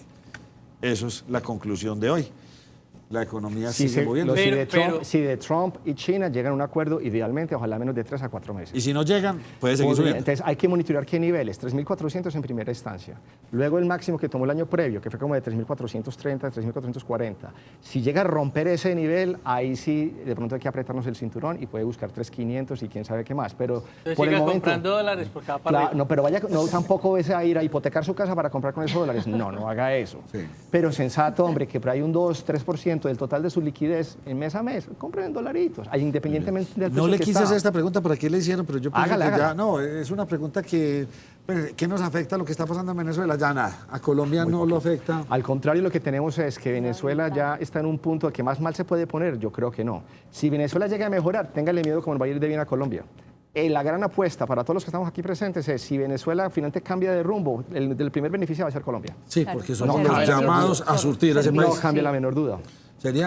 Ojalá cambiaran de régimen, le ayudaría mucho a la Pero economía. de lejos a Colombia. Yo me topé con nuestros empresarios precisamente ahora en estas viajaderas, uno de los más importantes funcionarios de una empresa local nuestra, que exporta a mercados como los de la India, Brasil y Estados Unidos. Y le preguntaba al respecto y me dijo, no, nosotros estamos hablando igual, para adelante. O sea, no había ese tema de que entonces nos vamos a quedar ahí de brazos cruzados. No, bajo las circunstancias hay que poner el pecho y para adelante y sacarle provecho a las oportunidades que se van precisamente presentando en el camino. Luis Fernando Mondragón, muchas gracias por habernos acompañado. Es con el mayor de los gustos. Lo admiran porque usted es el invitado que más rápido y que más palabras dice por minuto aquí en el programa. Así lo dijeron algunos, me cagaban, pero no, es que hombre para decir tantas palabras, no groserías, sino palabras por minuto. Gracias. Muchas gracias por la invitación y estoy muy a la orden para una próxima oportunidad. Muy bien, vamos a hacer una pausa y volvemos con ustedes y más información. Mañana un super ahorro en todos los Eurosupermercados. Descuentos del 40% en pollos, 25% en frutas, 20% en detergente líquido y suavizantes, 20% en leches UHL, 10% en carnes frescas con cualquier medio de pago. Visítanos y disfruta el verdadero ahorro. Continuamos en la primera mesa de opinión. Don Germán Mendoza, Jesús Santrich. Jesús Santrich salió, Nacho, se suponía que salía en las siguientes horas después de que la Corte Suprema de Justicia emitiera la orden. Y sí, en efecto se dio, la Fiscalía estaba buscando como si había algún tipo de requerimiento, no han presentado nada nuevo y les tocó dejarlo salir. Queda pendiente, eso sí, porque hay que aclarar una cosa, Nacho. Él podría volver a la cárcel. Y le explico por qué, porque es que la Corte Suprema, la Sala de Instrucción de la Corte Suprema, asume el caso de Jesús Santrich y si encuentran que en efecto hay pruebas suficientes, pues lo vuelven a capturar. Es decir, lo que aquí se le quitó fue como la competencia a la justicia no ordinaria, sino a justicia más abajo. O sea, es la Corte la que tiene ahora, por el fuero de él como congresista, que se lo entregó el Consejo de Estado, porque ya había digamos que un fallo en ese sentido, no para él, sino en términos generales, cómo es que se pierde la investidura y a él se la dejaron. Entonces él sale. Lo primero que dice es que se va a posesionar, por supuesto, y lo podría hacer, que aproveche mientras pueda, porque si tiene investidura, si es un senador, es un congresista y representante de la Cámara, si está en libertad, pues se presume la inocencia y podría posesionarse, sería un representante más a la Cámara por el partido FARC, pero la investigación continúa, ahora ya la Corte Suprema asume el caso y de llegar a presentarse alguna eventualidad que amerite que él tenga que presentarse o que lo capturen, pues puede suceder. Es decir, nada raro que lo vamos a ver en la cárcel. Tiene su libertad en vilo. Nacho, estar arrepentido de Iván Márquez. Pues viendo ese escenario debe estar arrepentido. No, pero es que esto no es definitivo. Y es complejo, es una situación donde están estos videos y todas estas pruebas, es realmente complejo el asunto. Y me decía Duber que ¿qué pasó? Que la última vez lo vimos en silla de ruedas y ya lo vemos caminando como No, una... pero ustedes no saben, pues qué pena, digo yo el show porque me pareció un show. La transmisión que hizo, en las declaraciones que entregó a los medios, primero se le vio muy enérgico, vio a Iván Márquez, se paró, aplaudió, gritó, hizo fiesta y cuando menos pensó se acabó la rueda de prensa y que estaba mareado, que casi se desmaya. Eso ahí no le entiende nadie. Le preguntaron por Iván Márquez y por el Paisa y que respondió que ellos no están desaparecidos y que vio a Iván Márquez. Esas fueron las respuestas que él entregó hoy en la rueda de prensa. Hoy esto está en vilo para alquilar balcón. No está 100% Don Duber, ¿cuántos integrantes de la banda delincuencial Los Pachelis? Nacho, mire, fue un operativo que se realizó en las últimas horas por parte del Ejército, la Policía y la Fiscalía que permitió la captura de 16 presuntos integrantes de esta banda delincuencial pues, que opera allí en Bello Pacheli. Y según las autoridades, entre los capturados se encuentra alias Roger. Él sería una de las personas encargadas de cobrar la extorsión en este municipio y quien tenía pues a su cargo el cobro, ir de casa en casa en las viviendas y en los negocios de cobro de la extorsión. Nacho, me deja yo le doy una noticia adicional que tiene que ver justamente con los capturados. Mire, volvió otra vez el problema, nunca se ha ido el problema del hacinamiento en las estaciones de policía, pero no es ajeno este problema allí al búnker de la Fiscalía en Caribe, porque nos decía hoy el director de Fiscalías, el doctor Raúl González, Fiscalía Medellín, que el auditorio que ellos usualmente usan para conferencias y para atender la prensa y todo esto, pues quedó convertido nuevamente en un calabozo más. Porque, por ejemplo, hoy nos citaron a una rueda de prensa allí en el búnker de la Fiscalía y el director nos tuvo que atender en su oficina porque el auditorio estaba lleno de detenidos. Hay una problemática. Detenidas Y detenidas, hay de todo. Pero ¿cómo así? ¿En el mismo espacio están los dos? O... Pues se dividen, ¿sí? Okay. Claro. Entonces, mire Nacho, dice que es un problema grave porque los fiscales tienen que su ejercicio, su tarea, pues bajarle como el ritmo porque no pueden capturar, no pueden hacer nada y bueno, ahí está el problema. Si quiere escuchemos las declaraciones que nos da el doctor Raúl González. Nuevamente tenemos los auditorios llenos de detenidos porque nuestras celdas están repletas. La semana pasada desarrollamos una jornada contra el delito sexual en contra de niños, niñas y adolescentes. El objetivo era capturar 45 personas. Logramos la captura de 23 y tocó parar la operatividad en ese momento porque no nos cabía un detenido más. El motín se dio a raíz del ingreso de estos nuevos capturados. Los mismos internos protestaron porque no querían que entrara una persona más, dado que ya prácticamente están durmiendo de pie. Entre otras, el próximo martes vamos a tener aquí en la mesa de opinión un invitado con una propuesta bastante interesante porque podría solucionar el problema carcelario de una manera muy rápida y con cárceles de muy buen nivel de seguridad y bien interesante. Dejemos que él nos lo cuente, pero el próximo martes aquí lo vamos a tener. Que sería solamente, Nacho, voluntad política, como lo manifiesta. Voluntad política, pero bien interesante la propuesta. Las cosas están inventadas. Habrá que ver si nos copian o no nos copian. Fuertísimo el aguacero que cayó hoy en la ciudad de Medellín. Usted tiene una imagen de Yasmín, el río Medellín casi que se desborda. Sí, señor, pero hay que aclarar porque incluso muchas personas a través del WhatsApp, digamos que empezaron a compartir unos videos que llamaban mucho la atención sobre la creciente en el río Medellín en horas de la tarde. Obviamente en horas de la mañana del día de hoy se presentó un fuerte aguacero, sin embargo esas imágenes que empezaron a rodar a través de las redes sociales no son de este año, no pertenecían al día de hoy, sino en el 2018. Nacho, pero vea, si quiere le cuento la situación y el panorama en Antioquia. Ajá. Sí, porque en Antioquia, todas las imágenes que vieron hoy no del son río Medellín, no son de este año, perfecto. 2018. Bien, pues ahora sí cuénteme el panorama. Bueno, Nacho, le cuento porque pues en la ciudad de Medellín afortunadamente no se han presentado grandes emergencias de cuenta de las lluvias. Lo que sí se ha tenido son algunas inundaciones en vía pública, pero vea, se ha visto afectado en las últimas horas el municipio de Apartado de un movimiento en masa. Según nos reporta hoy el DAPAR, tiene a 32 veredas totalmente aisladas.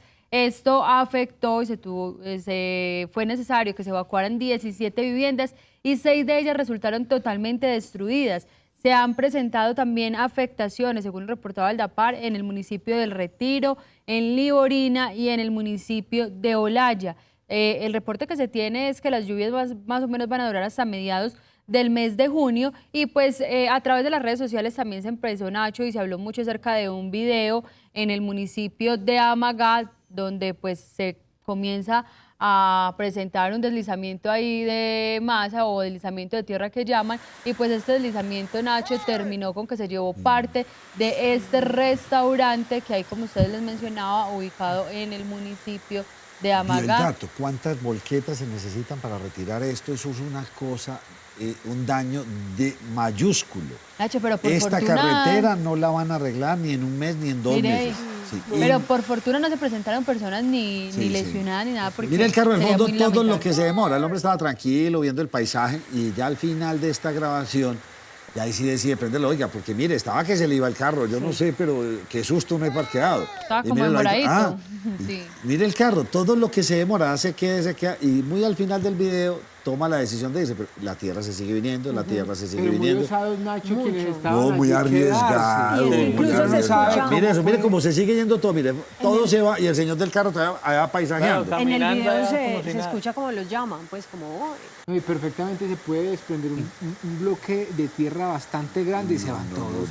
Mire la carretera, no, qué susto. Ay, señores. Bueno, y el invierno pues sigue y está lloviendo con buena intensidad y Sí, esto parece ser que va a seguir un tiempo. Tuvimos esa semanita que nos engañó hace poco. Una semanita de que receso. La del pico. La del pico. Y el pico resulta que era mucho después. Vea, don José, usted ahorita hizo una entrevista, no sé si alcanzamos a tenerla ahí. La hizo Lili Nacho. La del fiscal. El fiscal quedó para el noticiero. Quedó para el noticiero. ¿De qué? No, es que pues, la muerte de esta mujer pero venga, peruana... yo le cuento los detalles, Sí, Nacho. cuénteme de esto porque me pareció muy impactante cuando nos dijo Vea. esta persona, yo soy fiscal de la sociedad de cirujanos del sindicato y me quedé como impresionado. Nacho, ya resulta que el día de ayer a las 5 de la mañana se comenzó con un procedimiento estético, según la información que tenemos, fue una lipólisis láser a una mujer de 35 años de nacionalidad peruana. Pues resulta que este procedimiento se le estaban realizando en un spa. Al parecer, varias personas como que llamaron a las autoridades. En un comienzo la autoridad llegó hasta el sitio, visitó el spa y en el spa les mencionaron, no, acá simplemente hacemos masajes y no hacemos más nada. Resulta que volvieron a llamar porque identificaron que habían sacado a una mujer como en mal estado de salud. Esa mujer fue trasladada a un centro asistencial, llegó sin signos vitales. Según están estudiando en este momento las autoridades y analizando, es saber si efectivamente murió por ese procedimiento estético que se estaba realizando en este sitio. Y ahí están viendo, Nacho, ustedes las imágenes. Vea, tenemos un video que pues es difícil, Nacho, porque es muy largo y no recuerdo exactamente a qué punto, pero le preguntaba uno de los agentes de policía que estaba inspeccionando el lugar y le decía, ¿dónde están los elementos con los que se hizo el procedimiento estético, se operó a esta mujer? Y le respondía a la señora que ella era la encargada de la parte administrativa, que ella no tenía idea de eso. Le decía, pero venga, acá hay luz. Y decía, ay, es que yo este espacio no lo conozco, yo me la paso es en recepción. Bueno, una cantidad de irregularidades que se presentaron en este spa. Resulta, Nacho, que este spa, la Secretaría de Salud de la ciudad de Medellín, recuerden que le ha puesto la lupa a todos estos lugares, ya lo había cerrado en el año 2018, lo habían vuelto a habilitar y pues nuevamente el día de ayer, después de lo ocurrido, donde llegó policía y fiscalía, se cerró nuevamente el lugar. Resulta que hay un sindicato de cirujanos plásticos en la cual pues hoy hicimos una entrevista, la cual pueden ver, Nacho, en el noticiero, y ellos lo que mencionan primero, rechazar este tipo de situaciones y aseguran que se han presentado varios proyectos de ley para que se regule todo el tema de cirugías plásticas en Colombia y que no ha sido posible. Ellos hacen un llamado de atención, tanto el gobierno nacional como departamental, para que se controlen este tipo de procedimientos estéticos. Nacho, me permite, yo le complemento porque estuve también hablando con el fiscal de los cirujanos, del sindicato de los cirujanos, y él dice que ni siquiera, bueno, piden una ley, pero ni siquiera habría necesidad de ley porque hay una reglamentación ya y que hay unas normas que dicen que esos procedimientos son de interés, o sea, prioritario, o sea, por ser temas de salud y riesgosos, hay una posibilidad que tendría el mismo gobierno, el Ministerio de Salud, de simplemente por resolución reglamentar el tema y que no ha habido voluntad política para que eso pase. Una es tratar de hacerlo con una ley y la otra es simplemente una resolución que lo podría hacer el Ministerio de Salud si lo quisiera hacer. Bueno. Una preguntita que me quedó de lo que nos dijo Lili al principio, que es una lipólisis láser.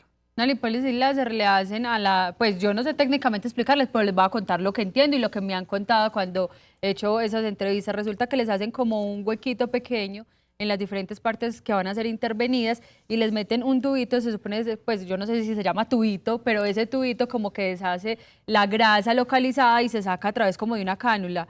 Eso se supone que es menos agresiva que una lipólisis, que una liposucción tradicional. Entonces lo que hoy en día está mandando la parada y por eso es que la gente se deja convencer y se hacen en muchos spa, peluquerías y demás. Incluso hemos visto videos de personas que les hacen esto hasta en las mismas casas. Es eso exactamente. Vergonzoso. No es eso porque aquí está la definición. Localizan la grasa y con la ayuda del láser hacen la liposucción, pero no con esas cánulas que utilizan, sino que lo de... digamos que la derriten con el calor del láser. Germán, ¿qué dijo Oscar Javier Parra de la JEP? Pues mire, lo que pasa es que, acuérdese que está el señor alias El Paisa, está Iván Márquez, que por más que lo citan no aparecen, y no han aparecido. A esta semana se le vencía el plazo a Iván Márquez. Entonces, lo que ahora se decidió es hacer una cosa que se llama incidente de verificación de cumplimiento. Eso es como medio complicado, pero es simplemente el señor está incumpliendo y ahora le van a comenzar a aplicar lo que se le aplica si ellos incumplen las presentaciones a los que están obligados. El señor tiene que presentarse o tenía que presentarse para responder por secuestros, porque esa guerrilla cometió muchos secuestros y ellos tienen que ir presentándose. Ya lo hizo alias Timochenko, lo han hecho otros, pero ellos no han aparecido, el señor Iván Márquez no. Lo que dice este magistrado de la sala de reconocimiento de la JEP es que se inicia ese incidente, suponemos que después de que todas esas pruebas que ya deberían estar requete analizadas, porque yo creo que no se necesita más pruebas para que se sepa que el señor no ha ido, que me parece una farsa, pues simplemente el señor no ha ido, ejecuten lo que tienen que ejecutar, es decir, sacarlo del proceso, que pierda todos los beneficios, porque es que el señor incumplió. Así como se le pide al gobierno que cumpla con los acuerdos de paz, ellos tienen que cumplir con lo que se comprometieron y era presentarse cuando la JEP lo llamara. Pero que lo hagan, pues ya es que... No, ya. demasiado demorados para no más, es que yo no creo que... Lo que pasa es que se enseñen como los procedimientos, pero le están dando muchas largas a eso. Como los puentes y las carreteras, deme 6 meses más, deme un año más, ponga más platica. Están haciendo adiciones en tiempo. Casi como esperando a ver si el señor se digna aparecer. Pero si él no está desaparecido, que le pregunten a Santriz que él sabe dónde está. Pues ellos deben saber dónde está, pero el resto de la gente no. Antes de irme con José Fernando Gil, una noticia que tiene molestos a muchos. ¿Usted qué tiene para contarnos? Señor, tengo 2 noticias, Nacho, corticas, pero bastante sustanciosas y muy buenas para todo el departamento de Antioquia y a nivel nacional. La primera del departamento de Antioquia se da en el municipio de Guatapé y es debido a que a través de un acuerdo municipal, el 08 del 27 de mayo, se da la prohibición del poliestireno para la producción y comercialización en el municipio. Icopor. Sí, señor. No solamente icopor, vea, se encuentra el papel parafinado, los pitillos, los vasos, los mezcladores, mejor dicho, todo el componente, tanto de icopor como plástico, está prohibido. El poliestireno creo que es icopor. El poliestireno expandido es lo que compone los palillitos. Ya, listo, los vasitos, perfecto. Entonces estoy equivocado. Sí, tiene razón usted. Bueno, entonces ya, nada de pitillo, nada de plástico, nada de esas cosas. Esto nos ubica a nosotros, o por lo menos al municipio de Guatapé, como uno de los pioneros a nivel nacional en digamos que en estas prohibiciones. Adicional a esto, desde la administración de este municipio, se van a empezar a crear o a impartir como unas estrategias, unas de sanciones y otras de motivación para que empiecen a desligarse. Sí, o ay, Dios, en fin, para que empiecen o para que no desestimular o desincentivar. Desincentivar, muchísimas gracias. Eso, él estaba conectado conmigo. ¿Por qué razón? Porque es que este municipio es muy turístico y finalmente la mayoría de los turistas obviamente tienen sus empaques y el producto o la cantidad de basura que se genera en el municipio es bastante amplio y aparte porque con eso protegerían, digamos que esa represa empresa de la que tanto se han beneficiado diferentes turistas y locales. Rápido, vamos a tener ya el malecón entregado. Dicen que pues, ya estamos muy cerca, ya están en el trabajo final. Tuvieron el inconveniente que fue que llovió mucho y el embalse subió y no los dejó trabajar. Pero bueno, ahí van, tienen buena noticia en Guatapé. Sí, señor, y eso lo posiciona como uno de los mejores municipios, por lo menos en cuanto a la preservación del medio ambiente a nivel nacional. Y la otra noticia a nivel nacional es, digamos, que una unidad que tiene el Ejército Nacional para la siembra de frailejones y el cuidado de los páramos, que tanto lo necesitamos. Y esto se llama el Batallón de la Alta Montaña. Por el momento han sembrado más de 2.200 plantas de frailejones en los diferentes páramos del país. Nacho, usted me permite una curiosidad con eso del icopor que me encontré aquí que es bien chistoso, porque uno cree que icopor es el nombre de ese compuesto. No, es la marca comercial. Exactamente. Sí, pero se volvió genérico. Y en cada país lo llaman distinto. En Argentina telgopor, en Bolivia plastofor, en Colombia icopor, Instituto Colombiano, Industria Colombiana de Porosos. Sí. Y uno creería que eso era el nombre que le daban a ese tipo de fábricas que producían esto. Lo posicionaron muy bien. Pero usted dijo, entonces, ¿cómo se llama? ¿Porosos? No, eso se llama el poliestireno extendido, que es el icopor. Lo que pasa es que icopor es el nombre de quien lo fabricaba. No, pero entonces deberíamos dejarlo icopor. Bueno, señores, me tengo que ir muy rápido y les tengo un datico. Bueno. Salió ya pues, el ranking de las universidades en Colombia. La primera, pues, sí, lo hace la revista Dinero, creo que es. Interesante, Universidad de los Andes, primer puesto. Generalmente. Sí. Colegio de Estudios Superiores de la Administración CESA, en Bogotá, en el segundo lugar. Y aparece la primera antioqueña. Universidad de Antioquia. Nacional. La Nacional. Bueno, sí. Perdón, en el tercer puesto está la Universidad Nacional de Colombia y empatada con esa también en el tercer puesto. La Universidad de Antioquia. No, señor, EIA, Universidad EIA. Escuela de Ingeniería. Sí, que ya se llama Universidad EIA. En el cuarto lugar, la Escuela Colombiana de Ingeniería, Julio Garavito. Después en la quinta, Pontificia Universidad Javeriana. Bogotá. Empatado, esas son Bogotá, Medellín, Bogotá. Ahora vamos con la Universidad ICESI. De su tierra. De Cali. De Cali, sí, señor. En el sexto lugar hay 4 universidades. Universidad Externado de Colombia, Bogotá DC. Universidad de Antioquia. Y me pareció muy particular porque Universidad de Antioquia de Andes. Sí, sede Andes. Ah, bueno. La sede Andes. Universidad de Antioquia, Carmen de Viboral. Sede ¿Sí? Universidad de la Sabana Chía. Y por allá en el octavo lugar aparece la Universidad EAFIT y la Universidad Pontificia Bolivariana ubicadas en el octavo.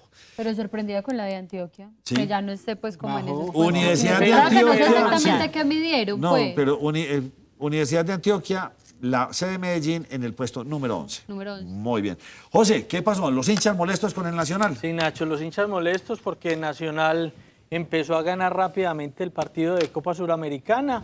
Eso hacía presagiar que de pronto se daba el milagro, pues los milagros no se dan normalmente en esas situaciones.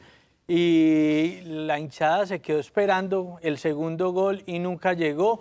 Los jugadores corrieron, porque corrieron, ahora sí están corriendo, pero el equipo no está jugando bien.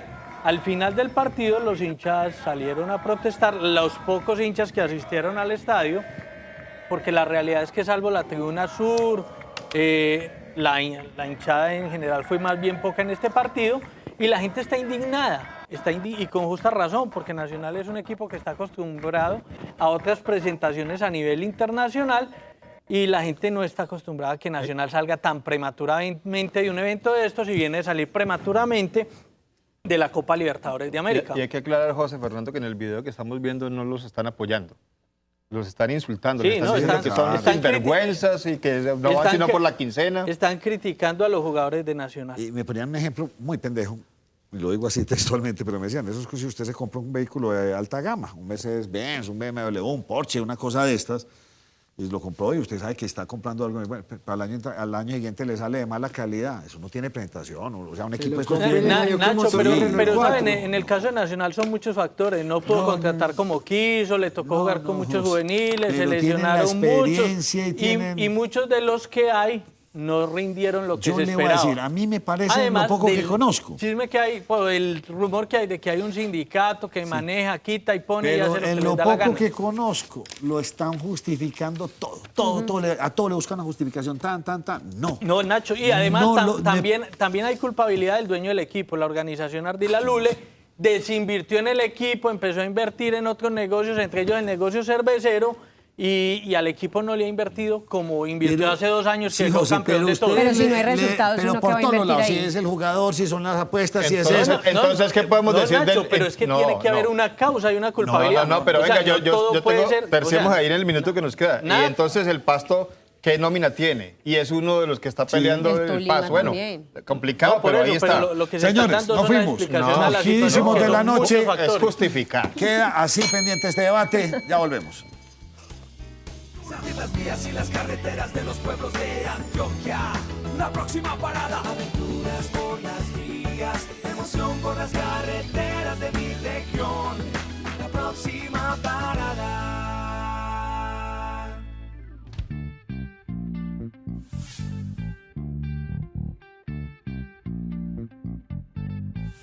Hola, ¿qué tal? Espero que estén listos para vivir conmigo una nueva aventura en la próxima parada. Hoy los saludo desde Guatapé, Antioquia, un lugar que está en la lista de todos los que les gusta hacer turismo en Colombia. Es más, en el extranjero también nos conocen mucho por este destino turístico. Por eso, César, ¿cómo estás, César? Hola, ¿Cómo Natalia. estás? ¿Cómo Va a estás? ser mi Bienvenida. anfitrión el día de hoy porque me invitó a hacer un plan totalmente relajado, tranquilo, a bordo del Yate Majestic. Cuéntame un poco de esta embarcación. Bueno, bienvenida, muchas gracias por estar con nosotros. El Yate Majestic se inauguró el 21 de diciembre del año 2012. Es una embarcación que tiene una capacidad para 700 personas, impulsado por 600 caballos de fuerza. Tenemos 16 pontones, que son los que soportan nuestra embarcación, que están monitoreados desde la cabina de nuestro capitán. El Yate Majestic, dentro de sus funciones y servicios que tenemos para la comunidad y para todos nuestros visitantes, tanto locales como extranjeros, pues es invitarlos a tomar un delicioso cóctel. Así que te tengo un cóctel ¡Qué de bienvenida delicia! para que estés Sin con licor, nosotros. ¿cierto? Sin licor, claro. Por favor, yo sí me voy a tomar mi coctelito. Mientras seguimos hablando, ya me decías que tenía una capacidad para 700 personas, también un poco de lo técnico, pero yo quiero saber, además de este delicioso cóctel y las bebidas, ¿qué más servicios tiene? Bueno, el Yate Majestic hace un recorrido de 2 horas en los cuales ofrecemos el servicio de alimentación, ya sea almuerzo o cena, porque navegamos de día y de noche. Tenemos 4 jacuzzi que están completamente funcionales en la segunda planta de nuestra embarcación. Además, ofrecemos el servicio de discoteca, ofrecemos todo tipo de fiestas a bordo de nuestro Yate Majestic, ya que somos una embarcación mayor y se nos permite navegar en las horas de la noche también, a diferencia del resto de embarcaciones que nosotros tenemos en esta zona, que son embarcaciones muy familiares, las lanchas pequeñas que conocemos o las otras embarcaciones que uno puede encontrar en Guatapé. Bueno, me encanta todo lo que tiene que ver con este yate porque además tiene mucha tranquilidad. Te juro que yo soy de las que me mareo, que siento daño, así como dolor de estómago cuando estoy en una embarcación, pero acá súper tranquilo. Sí, es que el Yate Majestic, por tener tantos pontones y por supuesto su estructura, permite navegar tranquilamente. Además sabemos que el embalse Peñol Guatapé es un embalse que no tiene oleaje, porque las olas que se dan es por las otras embarcaciones que pasan cerca de nosotros, pero te has dado cuenta que no se siente por el peso que tiene la embarcación también y porque sabemos que estamos en un embalse cerrado, no a mar abierto, por llamarlo así. Bueno, César, la verdad me encanta todo lo que tiene que ver con esta embarcación, una embarcación que le ha dado un estilo también único a Guatapé, que le da también esa emoción de venir a vivir algo como sería en Cartagena, como sería en otros países. Entonces voy a seguir disfrutando y gracias a ti por contarnos todo acerca de esta embarcación. No, muchas gracias. Saben que el Yate Majestic a su entera disposición. Esta será su casa para todos ustedes, que nos ayuden a demostrar que es una embarcación segura, como todas las embarcaciones que vamos a encontrar en el embalse Peñol Guatapé, y que es una forma de disfrutar de nuestra Cartagena paisa.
Los planes tranquilos también son una opción en el municipio de Guatapé. Yo estoy feliz disfrutando del paisaje, del embalse y espero que ustedes también se animen a vivirlo porque es la mejor manera de disfrutar de nuestro oriente antioqueño. Por favor, compartan sus fotos, escríbanos en las redes sociales de Devimed, también de La Próxima Parada y vean todos nuestros capítulos en nuestra página web www.laproximaparada.co. Yo voy a seguir aquí disfrutando de este paisaje maravilloso del municipio de Guatapé.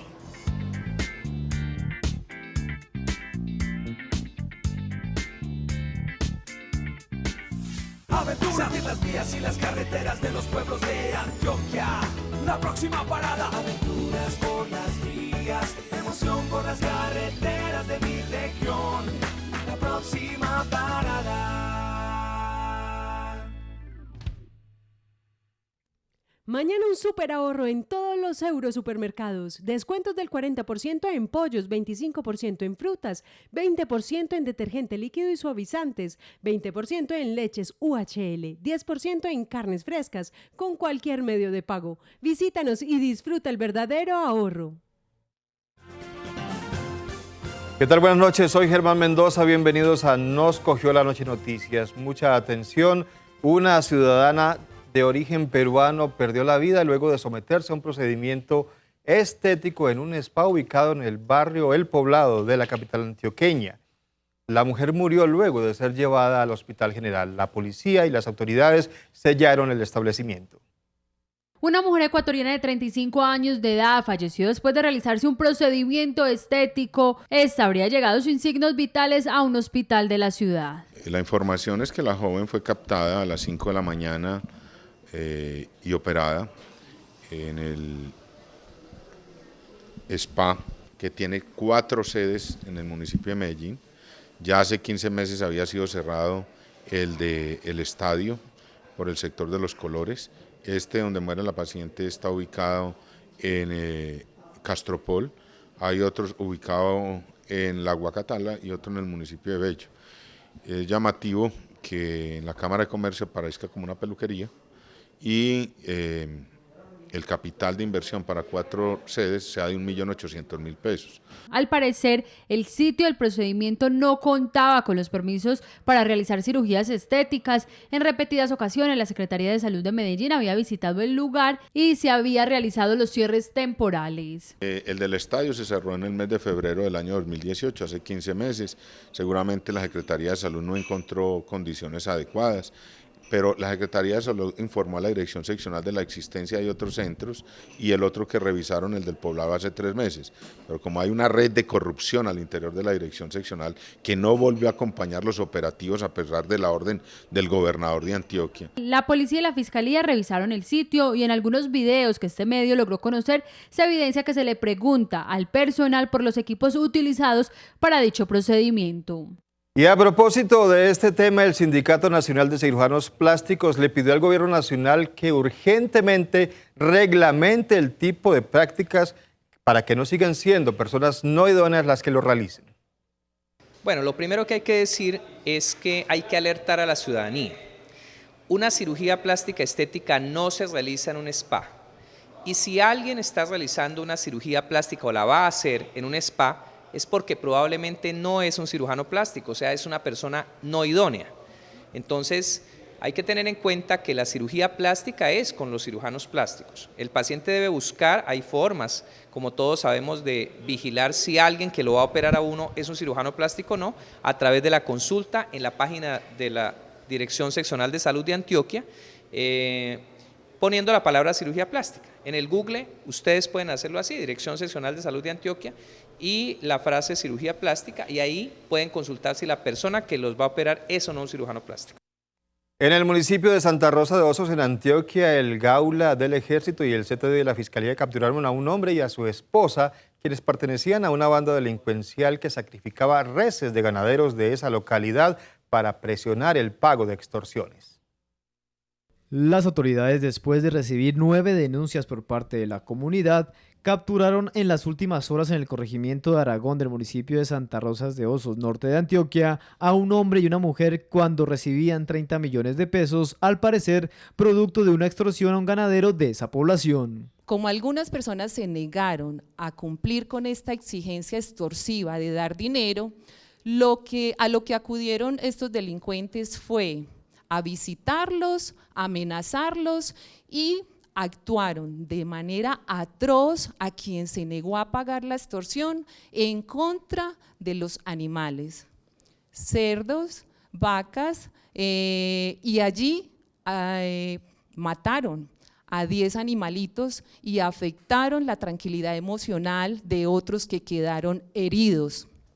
Los denunciantes afirmaban que varias personas que se identificaban como integrantes de un grupo de delincuencia organizada contactaban telefónicamente a ganaderos de los municipios de Santa Rosa y Yarumal exigiéndoles sumas que oscilaban entre los 30 y los 50 millones de pesos para prestarles un supuesto servicio de seguridad a sus fincas y animales.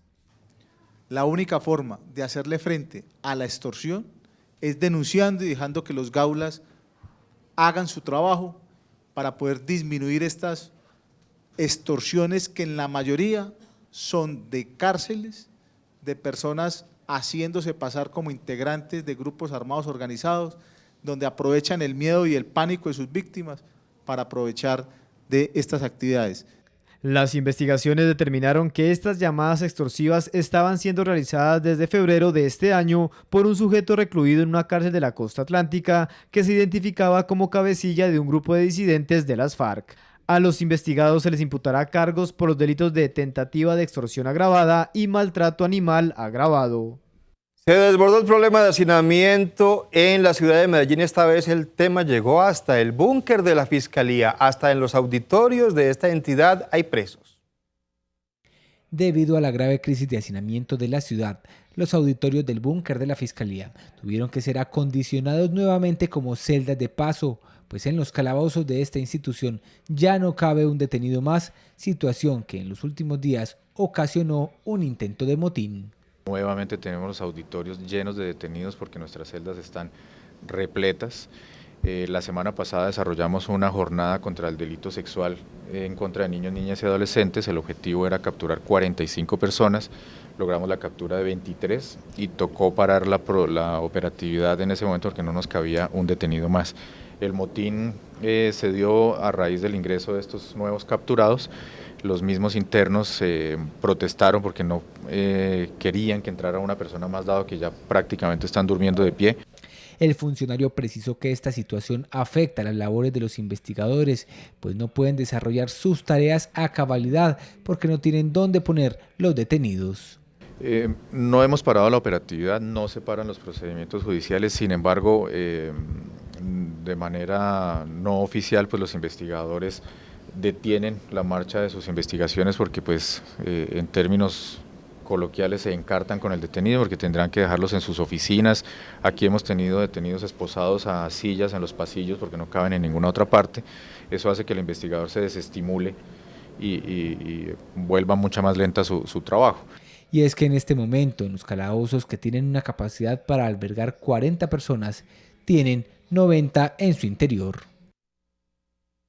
En el departamento de Antioquia hay más de 19.000 personas desaparecidas, aseguran familiares de las víctimas y defensores de derechos humanos. También dicen que muchos de los casos fueron responsabilidad de agentes del Estado. Con una cifra de más de 19.000 desaparecidos en Antioquia, se conmemoró el Día del Detenido Desaparecido, día en el que familiares y organizaciones defensoras de derechos humanos alzan su voz en contra de la violencia que le ha quitado su ser querido y donde le piden al gobierno nacional efectividad en los procesos de reconocimiento. Bueno, a ver, las cifras que tenemos en todo el país hablan de un poco más de 86.000 casos y en Antioquia de un poco más de 19.000 casos. ¿Quiénes serían estos? Bueno, en la gran mayoría de los casos son agentes del Estado y paramilitares. Y en un número más reducido, grupos insurgentes, incluso delincuencia común. En Colombia la cifra asciende a más de 86.000 víctimas, de las cuales no se ha podido esclarecer los hechos por los que estas personas fueron desaparecidas y violentadas por agentes del Estado y grupos al margen de la ley. Hoy estamos conmemorando el Día Internacional del Detenido Desaparecido. Por eso estamos aquí presentes en esta convocatoria. El MOVICE, que es el Movimiento Nacional de Víctimas de Crímenes de Estado, la Mesa Departamental de Desaparición Forzada de Valle de Aburrá y ASFADES, en conjunto con otras organizaciones que nos vienen a acompañar, porque para nosotros es muy importante visibilizar la desaparición, ya que es un proceso tan lento ante la Fiscalía para la investigación.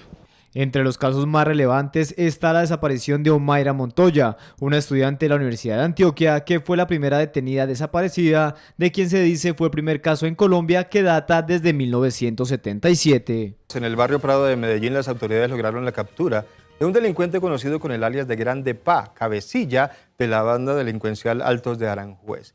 Este personaje aparecía en el cartel de los delincuentes más buscados por las autoridades. Las autoridades capturaron a Elder Zapata Rivera, más conocido con el alias de Grande Pa, quien aparece en el cartel de los más buscados de Medellín y según las investigaciones sería el principal cabecilla de la banda Alto de Aranjuez que delinque en la Comuna 4. Grande Pa habría participado en el secuestro y homicidio del profesor conferencista José Olmer Torres, quien fue encontrado desmembrado en el barrio Santa Mónica en junio del año 2017. Alias Grande Pa tenía orden de captura por concierto para delinquir y será presentado ante un juez de control de garantías de Medellín. Por Zapata Rivera, desmovilizado de las autodefensas, recientemente la alcaldía de Medellín ofrecía una recompensa de hasta 50 millones de pesos por su ubicación.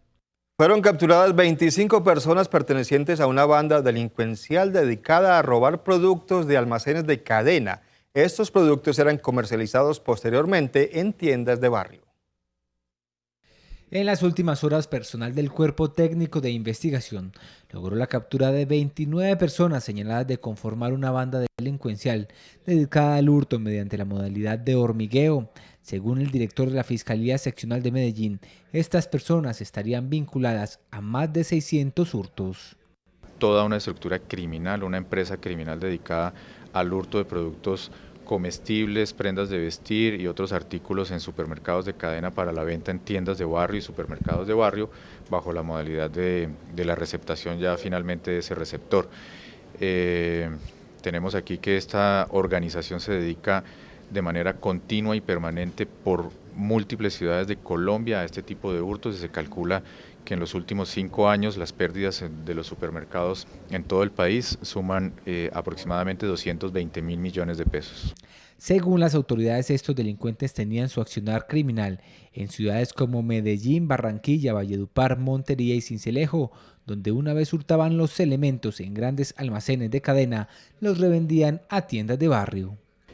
Utilizan en su mayoría mujeres que son las que se cargan debajo de sus prendas de vestir y tienen apoyo de hombres para facilitar la salida o el apoyo frente al personal de seguridad.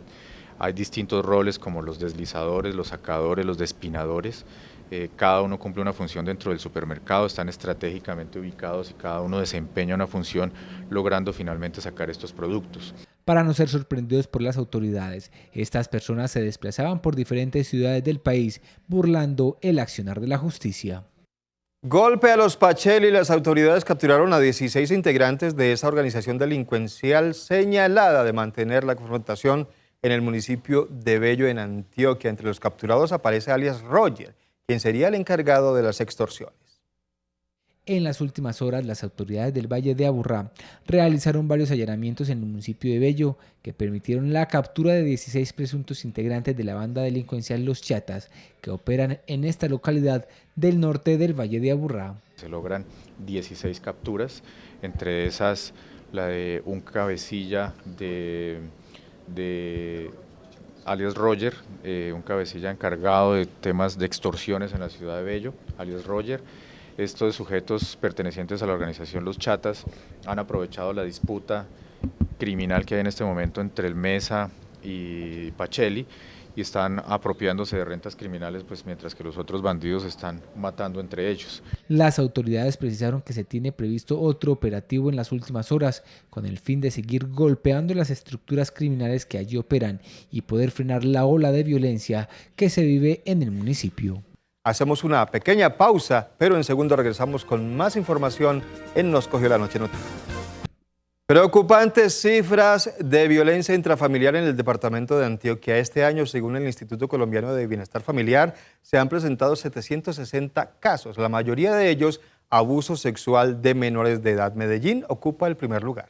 Este año en Antioquia se han reportado 760 casos de violencia intrafamiliar, en total 25 por día, lo que significa casi que 1 por hora. Según la directora regional del ICBF, 149 del total corresponden a abusos sexuales y el 80% son en Medellín. Son al interior o padrastros, o tíos, o abuelos, o vecinos, o amigos, algún pariente o alguien que esté en ese entorno protector, en ese entorno familiar. Y desafortunadamente eso nos muestra lo desarticulados que estamos como sociedad, como familia, como Estado. El oriente antioqueño, el Bajo Cauca y el Urabá son otras zonas donde históricamente se ha naturalizado el maltrato y el abuso, por lo cual existe una alerta latente entre las autoridades. Lo entienden como el niño no como sujeto de derechos, sino como un objeto propiedad de alguien. No está, digamos, es en toda la sociedad. Uno encuentra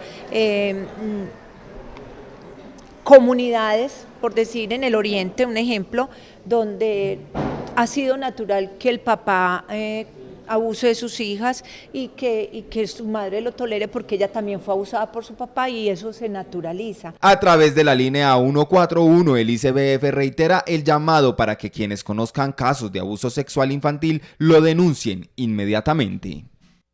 El invierno no da tregua en el departamento de Antioquia. Actualmente hay 14 municipios en alerta roja y 70 municipios con alerta naranja por riesgo de deslizamiento. Uno de los más afectados es el municipio de Apartadó. Las fuertes lluvias de los últimos días tienen afectados varios municipios del departamento de Antioquia.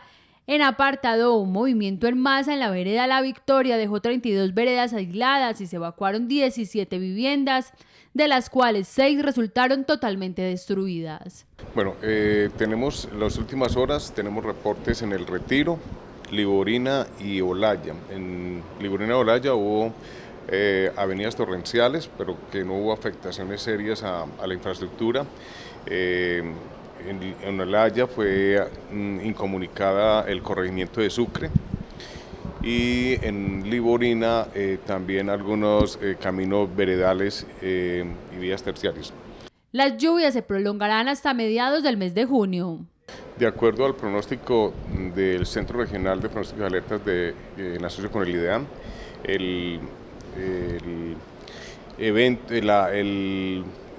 la temporada de lluvias va hasta mediados de junio, por lo tanto estamos haciendo recomendaciones a todos los consejos municipales de gestión de riesgo, a los alcaldes para que estén atentos, estén activando sus consejos municipales de gestión de riesgo y los mismos organismos de socorro estar preparados para la respuesta.